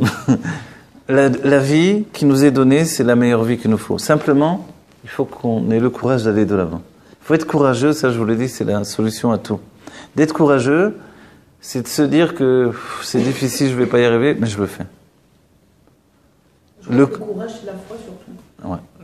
Le courage, c'est la foi. On pense que Dieu est là à côté de nous. Exactement. Là, je crois que ça nous enlève voilà, c'est vrai. Et il y a aussi la foi intégrée, ça devient du bitachon. Vous connaissez cette force de l'âme? C'est le netzar. Le netzar, c'est devenu... Il écrit dans Chovat Alevavot que quelqu'un qui est sûr que Dieu va lui faire un miracle, même si, a priori, il n'a rien fait pour ça, c'est-à-dire dans sa vie, il n'est pas du tout les madrim et les madrim. Pourtant, il est sûr que Dieu va lui faire un miracle, Dieu va lui faire un miracle. Vous voyez? Ça, c'est un côté où... Voilà, quand on dit j'ai du courage, là, je veux dire dans le sens où... C'est vrai, vous avez raison, il faut vivre avec la foi en Dieu. Mais je veux dire dans le sens où, justement, la foi ne suffit pas à me porter, à me pousser. Des fois, j'ai peur. Faut dire la vérité, vous voyez? Ce que je pense que la peur n'existe pas s'il y a la foi en Dieu. Enfin, moi, je me ressens comme ça. Ok. Et en fait, si on arrive à intégrer ça comme ça, et aussi à intégrer le fait que si je pars dans cette optique-là, donc tout ce qui m'arrive dans ma vie, c'est Dieu qui me l'envoie pour justement ces leçons de vie et m'élever et apprendre. Bravo, c'est très bien, très très bien. En fait, ce que Dieu nous envoie comme justement un chemin qu'il faut passer pour arriver à s'approcher de lui, je pense que... Voilà. D'accord, c'est super ce que vous dites et c'est très bien, bravo. Mais simplement, moi je ne suis pas toujours à ce niveau dont vous parlez. Vous voyez, j'ai des jours où je n'ai pas le niveau. Ah non, je veux dire, j'ai des jours où j'ai peur, j'en sais rien. On a peur de prendre la voiture, on a peur de prendre le vélo, on a peur de marcher dehors. Des fois on a peur, on ne peut pas l'expliquer. Vous voyez? Et si ce moment-là je suis faible, qu'est-ce que je fais? Vous voyez? Il y a un seul moyen, c'est de dépasser ma peur. Vous comprenez? Alors, vous avez dit, je sais ce que vous avez raison de dire parce que Dieu, mais je veux le dire que je veux le provoquer de moi-même. C'est ça dont je veux parler. Vous voyez? Vous avez raison, hein? C'est absolu ce que vous dites. Je viens pas du tout contredire. Je donne juste un aspect intérieur de la chose. Dans la Chassidut, on dit la foi, la imuna, c'est un makif. C'est une lumière qui nous entoure et qui nous protège de cette manière-là. Et c'est vrai. Alors, je vais vous donner une notion par rapport à ce que vous dites. Au quotidien, on se rend compte que voilà, disons, j'ai eu une enfance difficile et c'était dur pour moi. Bon, je parle pas de moi, mais disons, j'ai eu une enfance difficile, c'était dur pour moi et donc je le vis très mal aujourd'hui, j'ai du mal. Ok. Il est certain que je dois passer par l'idée de me dire, c'est Dieu qui a voulu tout ça. Mais n'oubliez pas, tout à l'heure, on a dit, on a choisi notre vie. Donc moi, j'ai accepté aussi. Ok. Bon, je veux dire, mais j'étais inconscient que j'ai accepté ça. Forcément, on a regardé le film de loin, quand on y était dedans, c'était une autre histoire. Ok. Ensuite, il y a le fait que, bon, j'ai accepté, je suis là, mais j'ai des émotions profondes qui viennent de quelque chose que je ne maîtrise pas. Ça s'appelle le olamato, les forces destructrices qui sont en moi. Ok? Et je peux dire, elles n'existent pas. Dire, pourquoi tu te mens à toi-même? Elles existent, pourquoi tu dirais le contraire? Elles existent tellement que Dieu a dit, le monde a été créé comme ça. Bereshit bara Elokim et hashamayim ve'et haaretz, il a créé le ciel et la terre. Ve'haaretz haïta tohu vavohu. D'abord elle est tohu, une destruction, et après elle est vohu. Vohu, ça veut dire devenir. C'est-à-dire une reconstruction, un tikkun. En fait, voilà notre histoire. On est tous, comme les louchot qui sont dans le Aron HaKodesh, les tables de la loi, elles sont brisées. Vous voyez, les premières tables ont été brisées par Moshe. On ne les a pas jetées, elles étaient brisées. Bon, c'est sûr, c'était des diamants. On n'avait pas jeté des diamants comme ça, mais c'était la parole de Dieu qui était dedans. Les sages nous disent pourquoi on les garde. Parce que même quand un sage a perdu sa Torah, il a toujours une importance pour nous. Il est toujours quelqu'un à qui on donne du kavod. Vous voyez? On dit on donne du kavod à un sage, même quand il n'est pas occupé à la Torah. Vous allez acheter du pain et le marchand c'est Rabban Gamiel ou Rabbi Yoshua ou Rabbi Akiva. Vous lui donnez du kavod quand même, c'est Rabbi Akiva quand même. Vous comprenez? Même s'il est en train de vendre du pain.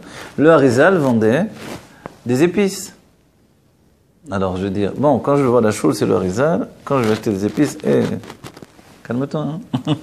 En fait, non, c'est le Harizal qui vend des épices. Vous comprenez? Maintenant, le Harizal, il avait une mère. Il avait une femme. Il avait des enfants. Tous, on a une structure différente. Dans les mondes divins, c'est de la même manière. Il y a des structures différentes de dévoilement. Et comme dans les mondes divins, il y a des structures différentes, en fait, nous, on est pareil. C'est-à-dire qu'un homme est un mari, il est un père, mais il est un fils aussi par rapport à sa propre mère et son propre père. En même temps, il a un travail, donc il a une structure en dehors de la maison. En plus, il a des habitudes. En plus, il a un hobby. On voit qu'on a plusieurs figures de nous-mêmes. Donc, en fait, on est capable de passer d'une chose à son contraire. Mais quand on est devant une épreuve au quotidien, quelquefois, on se croit incapable de ça. Donc, il faut se rappeler, non, c'est faux, regarde la preuve. Tu es capable de parler comme ça à ton fils, comme ça à ta mère, comme ça au travail, tu es très différent, comme ça. Tu vois bien que tu es capable de fonctionner de plusieurs manières. C'est-à-dire, on est capable vraiment d'être structuré à l'infini. Et c'est simplement une certaine appréhension, une certaine crainte et un certain ressentiment de notre chute qui nous fait penser le contraire. Et c'est là où il faut se dire que la chute dans ce monde, c'est une Yerida Letzorer Aliyah. On chute pour pouvoir s'élever ensuite. Quand le Beth Amikdash a été détruit, ensuite a été construit un nouveau Beth Amikdash. Vous savez que au moment où le second Beth Amikdash était construit, donc c'était une reconstruction, il y avait encore les anciens qui pleuraient le premier Beth Amikdash. Vous imaginez? Alors on s'est dit, mais attends, tu pleures, on est en train de le construire. Oui, mais moi j'ai vu le premier Beth Amikdash, tu comprends? C'est pas pareil. Tout le monde vous dira toujours, c'est pas pareil. On dit, regarde, il est bon le plat du Shabbat. Ah, tu sais, le plat que faisait ma mère, c'est pas pareil. Hein? Et le pain, il est bon ce pain que tu t'es acheté? Le pain qu'il y avait avant, c'est pas pareil. Le vin, toujours c'est pas pareil, ok? En fait, c'est sûr que quand on vit au passé, rien n'est pareil. Le Rav Gisbour, il dit, celui qui vit au passé en hébreu, c'est avar, c'est un avarian. Un avarian en hébreu, ça veut dire un voyou. Qu'est-ce que ça veut dire? Ça veut dire qu'on est un voyou, mais avec soi-même. C'est-à-dire qu'on se fait du mal à nous-mêmes. Parce qu'on a décidé que ma vie, elle était bien au passé. Là, je vais vous donner un enseignement qui est important. Pourquoi? Puisqu'on est sur un fonctionnement de l'âme animale, de l'âme divine, de l'âme intellectuelle. Pourquoi mon âme animale est toujours attachée au passé? Quand j'ai vécu des souffrances dans mon enfance, je vis au présent avec ces souffrances de mon enfance. Parce qu'en réalité, il y a une intensité. Et qu'aujourd'hui, je vis comme un endormi. Mon âme animale, elle préfère l'intensité. Donc, elle est tout le temps en train de me ramener l'intensité du passé. C'est là où intervient le Baal Shem Tov. Il nous dit, vis intensément l'instant présent et tu répareras tout en un instant. Vous comprenez ce que ça veut dire, ça? Donc, il est évident que si je ne fais pas d'effort dans mon couple, ça ne va pas aller, ça ne va pas marcher. Si je ne fais pas d'effort dans l'éducation, il n'y a rien de TV. Il y a un amour naturel qu'on a pour les enfants, mais l'amour du couple, par exemple, c'est l'amour de l'âme, il n'est pas du tout naturel. L'âme, on ne la voit pas, on ne l'entend pas. Alors on attend que tout à coup on ait un amour. Et c'est ça souvent. Je vous le dis, je me rends compte, il y a quelquefois, et ça du côté masculin, un côté un peu primitif de l'homme. Comme il est attaché sur l'essence de son être, le côté primitif, c'est de dire, si ça ne vient pas naturellement, ça ne m'intéresse pas. On a tous en ça, en nous. Moi je l'ai, hein. C'est-à-dire que la femme, elle essaie d'arranger les choses, elle cherche des solutions. Que ça... Mais l'homme, pourquoi il ne veut pas adhérer souvent? Parce qu'il dit, si ça ne vient pas naturellement, ça ne m'intéresse pas. Vous comprenez cette idée-là? Mais en fait, c'est la chorma qui pense comme ça. Mais la chorma, elle a une bina, elle a oublié. Mais ça ne l'intéresse pas de s'attacher à sa bina. La bina, ça veut dire, mais si tu ne fais pas un effort, il n'y a rien qui va se passer. Tu as vu la maison qui se nettoie toute seule, si tu y penses? Non, ça va. Vous savez, une maison, je me suis rendu compte de ça la dernière fois, une maison abandonnée, elle s'écroule. Et une maison où on vit dedans, elle tient. Voilà, comment ça se fait ça?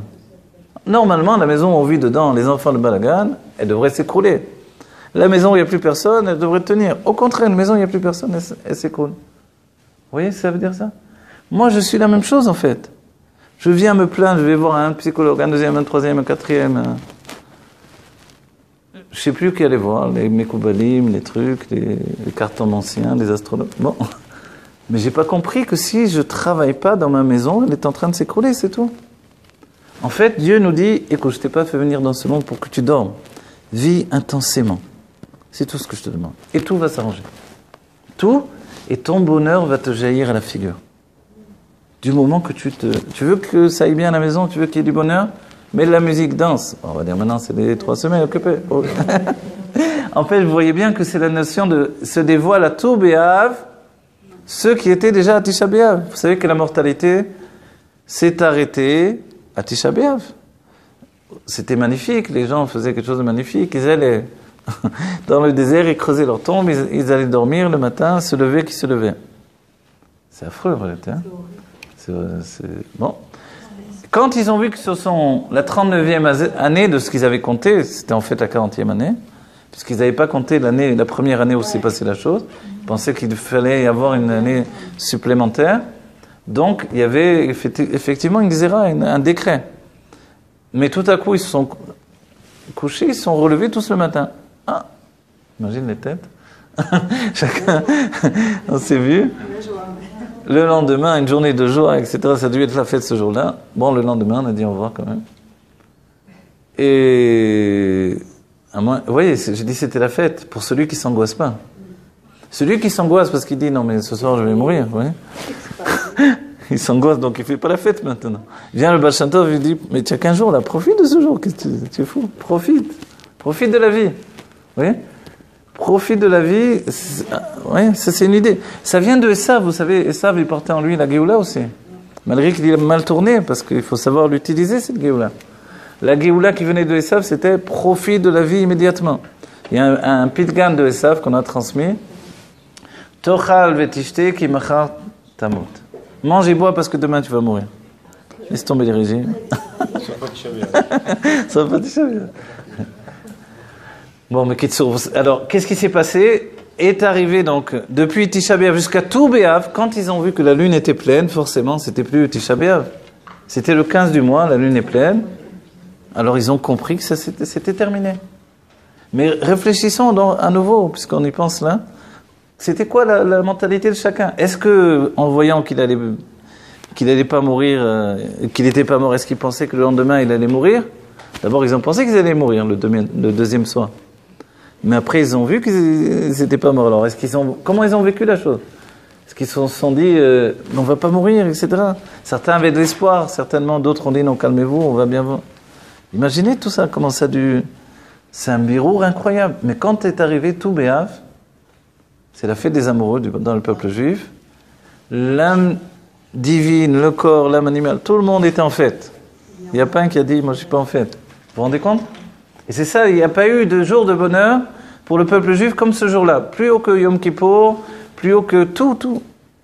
Pourquoi? Là, on a un petit peu compris la mentalité qui est sortie de ça, c'est incroyable. C'est-à-dire qu'en réalité, c'est comme si on me disait, vis aujourd'hui comme si tu allais mourir demain. Mais, il y a des chansons comme ça. Michel Fugain. mais en vérité, vis aujourd'hui intensément, comme ça tu vas avoir la vie éternelle. C'est ce que dit la Chassidut. Ouais. Quand on meurt, on rejoint Dieu et la lumière.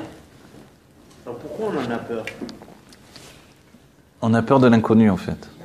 L'être a peur de mourir profondément parce qu'il a peur de s'englober dans Dieu et ne plus exister.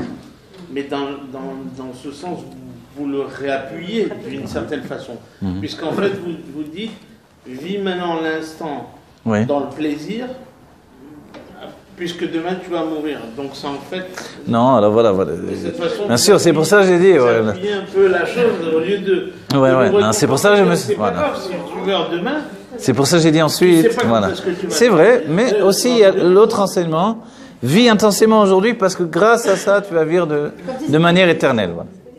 C'est pas la chanson, mais parce que tu vas vivre de manière éternelle. Je rajoute un dernier enseignement, on va terminer parce que Mais parce que c'est fatigant peut-être pour vous de rester à m'écouter comme ça.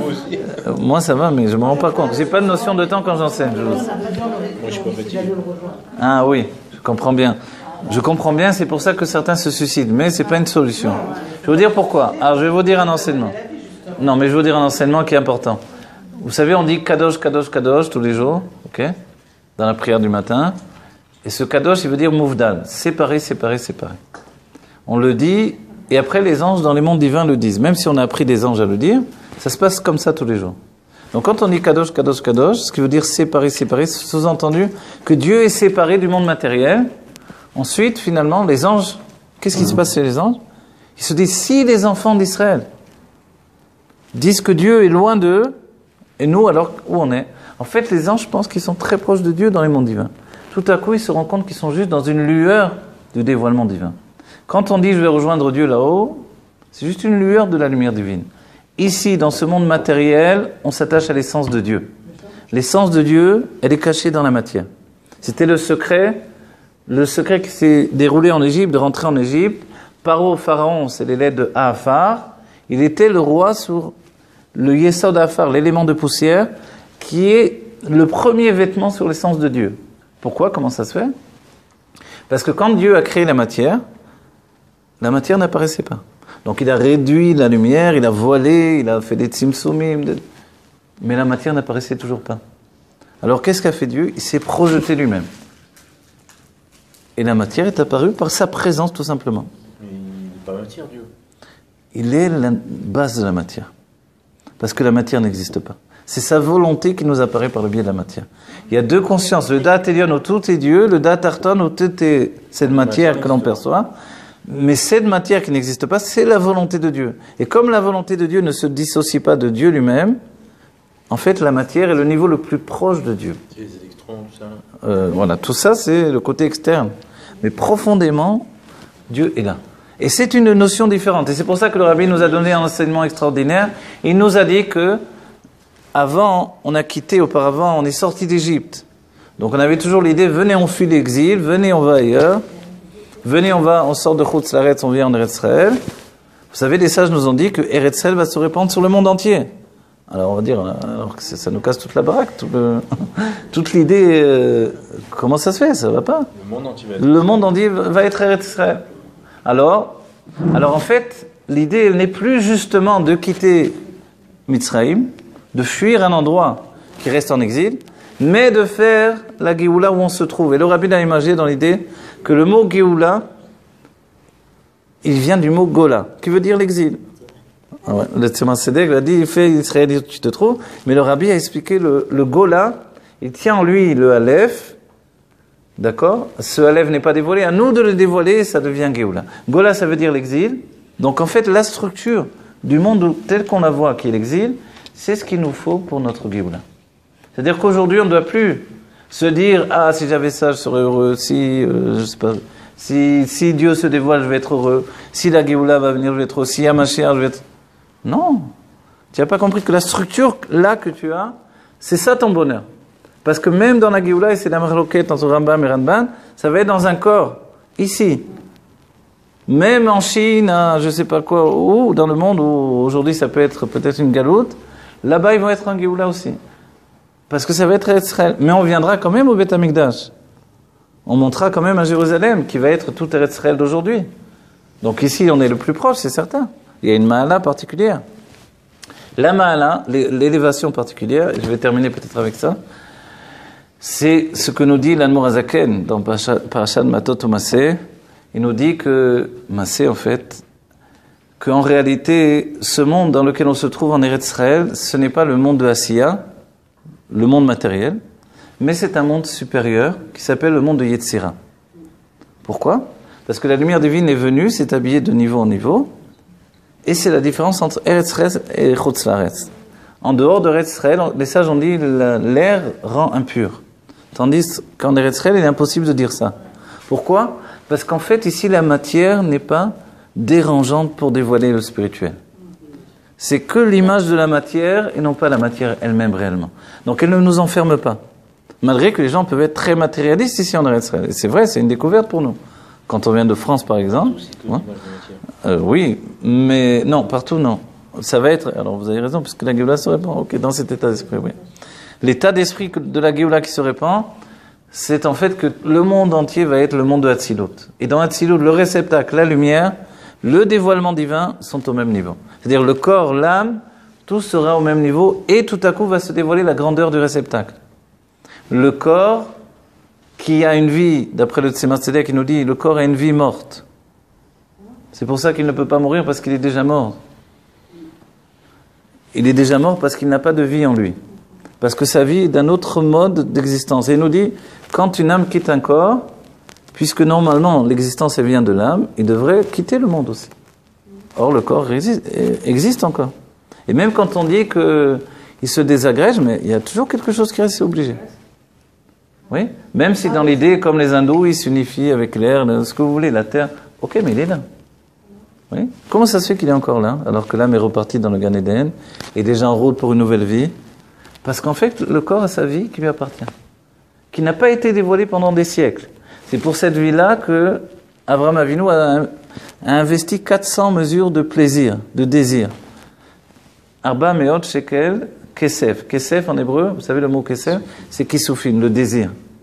En fait, il a misé, en plus il n'était pas obligé de payer, il a voulu payer.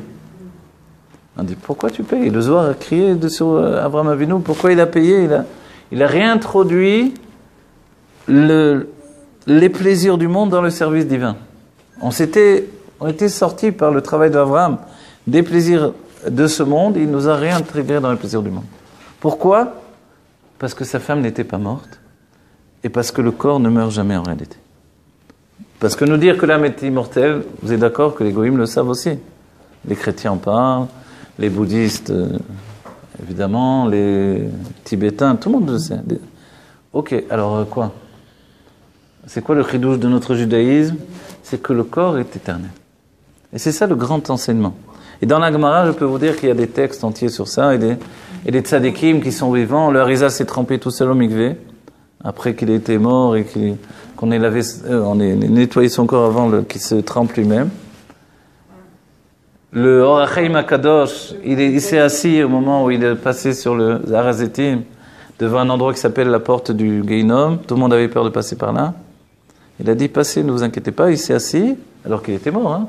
Pas encore enterré, mais il était en train de le porter. Il s'est assis, il a commencé à dire des kavanotes. Tout le monde l'a vu, entendu. Quand ils sont passés, après il s'est recouché. Le Maguid de Mezritch également. Dan Morazaken lui a dit, Rabbeinu, tu nous as dit que... Ah oui.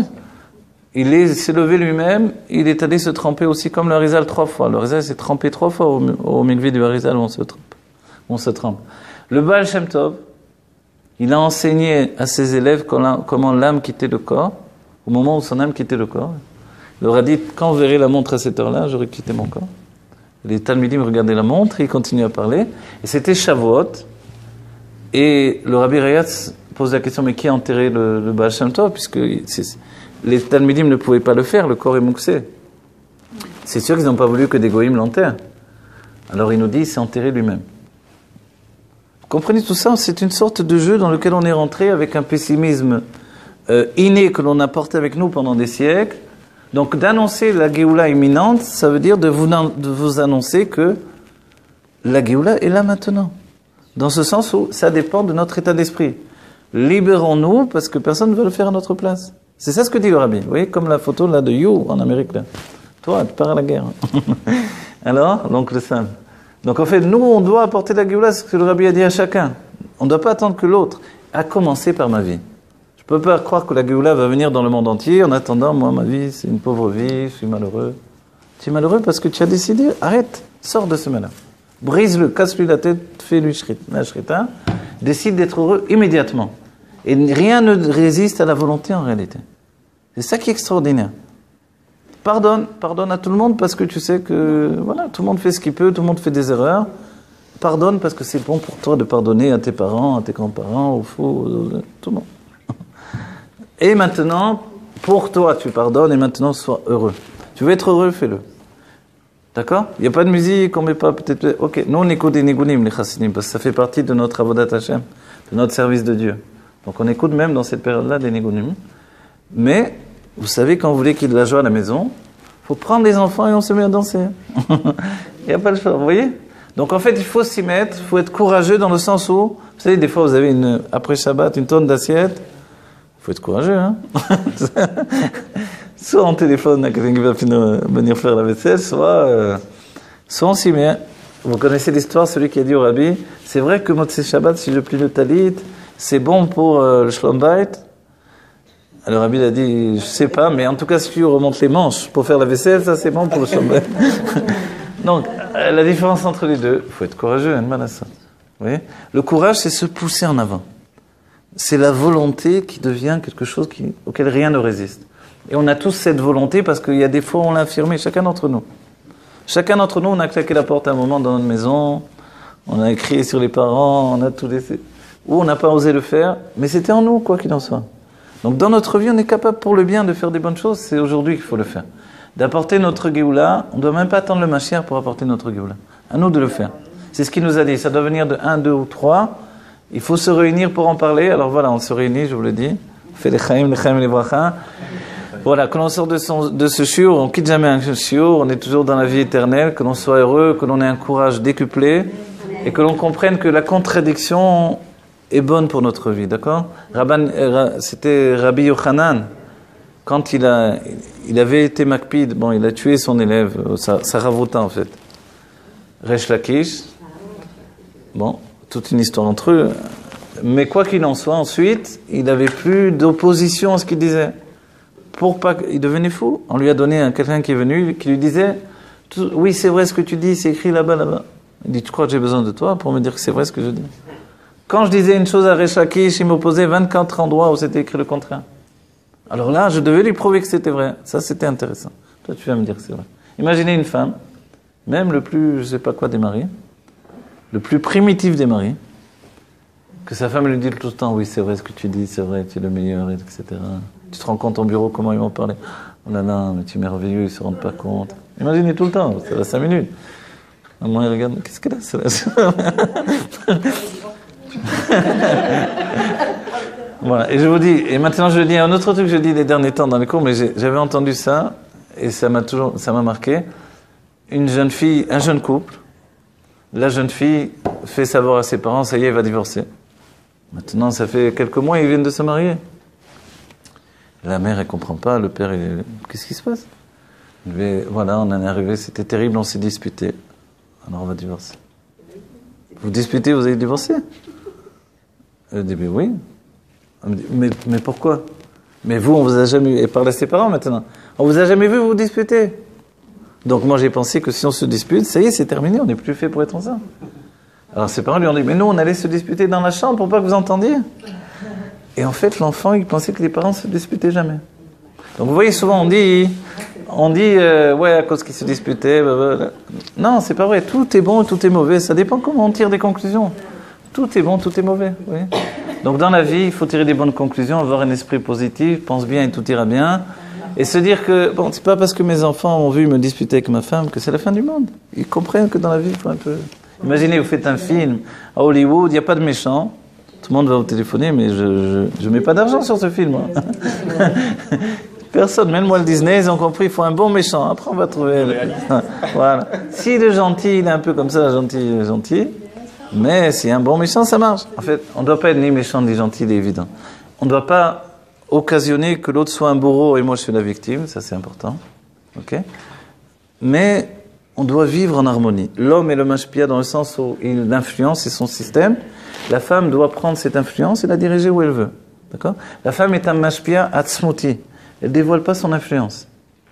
Oui, c'est extraordinaire. Mais c'est un autre sujet qu'il faut expliquer plus longuement. Bon, l'echaim, les bracha, beaucoup de bonheur, de brachot, qui est tout le bien du monde qui s'intègre dans notre vie, qu'on le fasse nous résider dans notre existence, que l'on construise une existence de bonheur, pas à pas, mais on doit y croire et on peut le faire et rien n'est une fatalité, d'accord ? C'est vrai que même si je mets un pied à droite, c'est différent, ou un pied à gauche, mais cette différence, elle peut se transformer à chaque instant, Donc en fait, nous, on est tous, comme on dit des bombes, tu es une bombe, tu es super, tout ça, les coachs, c'est vrai, on est magnifiques chacun d'entre nous, on est une âme divine, qui s'est habillé dans un corps, et le corps est supérieur même à l'âme, il va le dévoiler immédiatement, Dans un autre cours, peut-être, on expliquera encore plus longuement ces sujets-là. Les chaim, les bracha, que du bonheur, kipshuto, à chacun d'entre nous. Voilà. N'attendons pas donc que le bonheur vienne tout seul, il a du mal à arriver. Les chaim.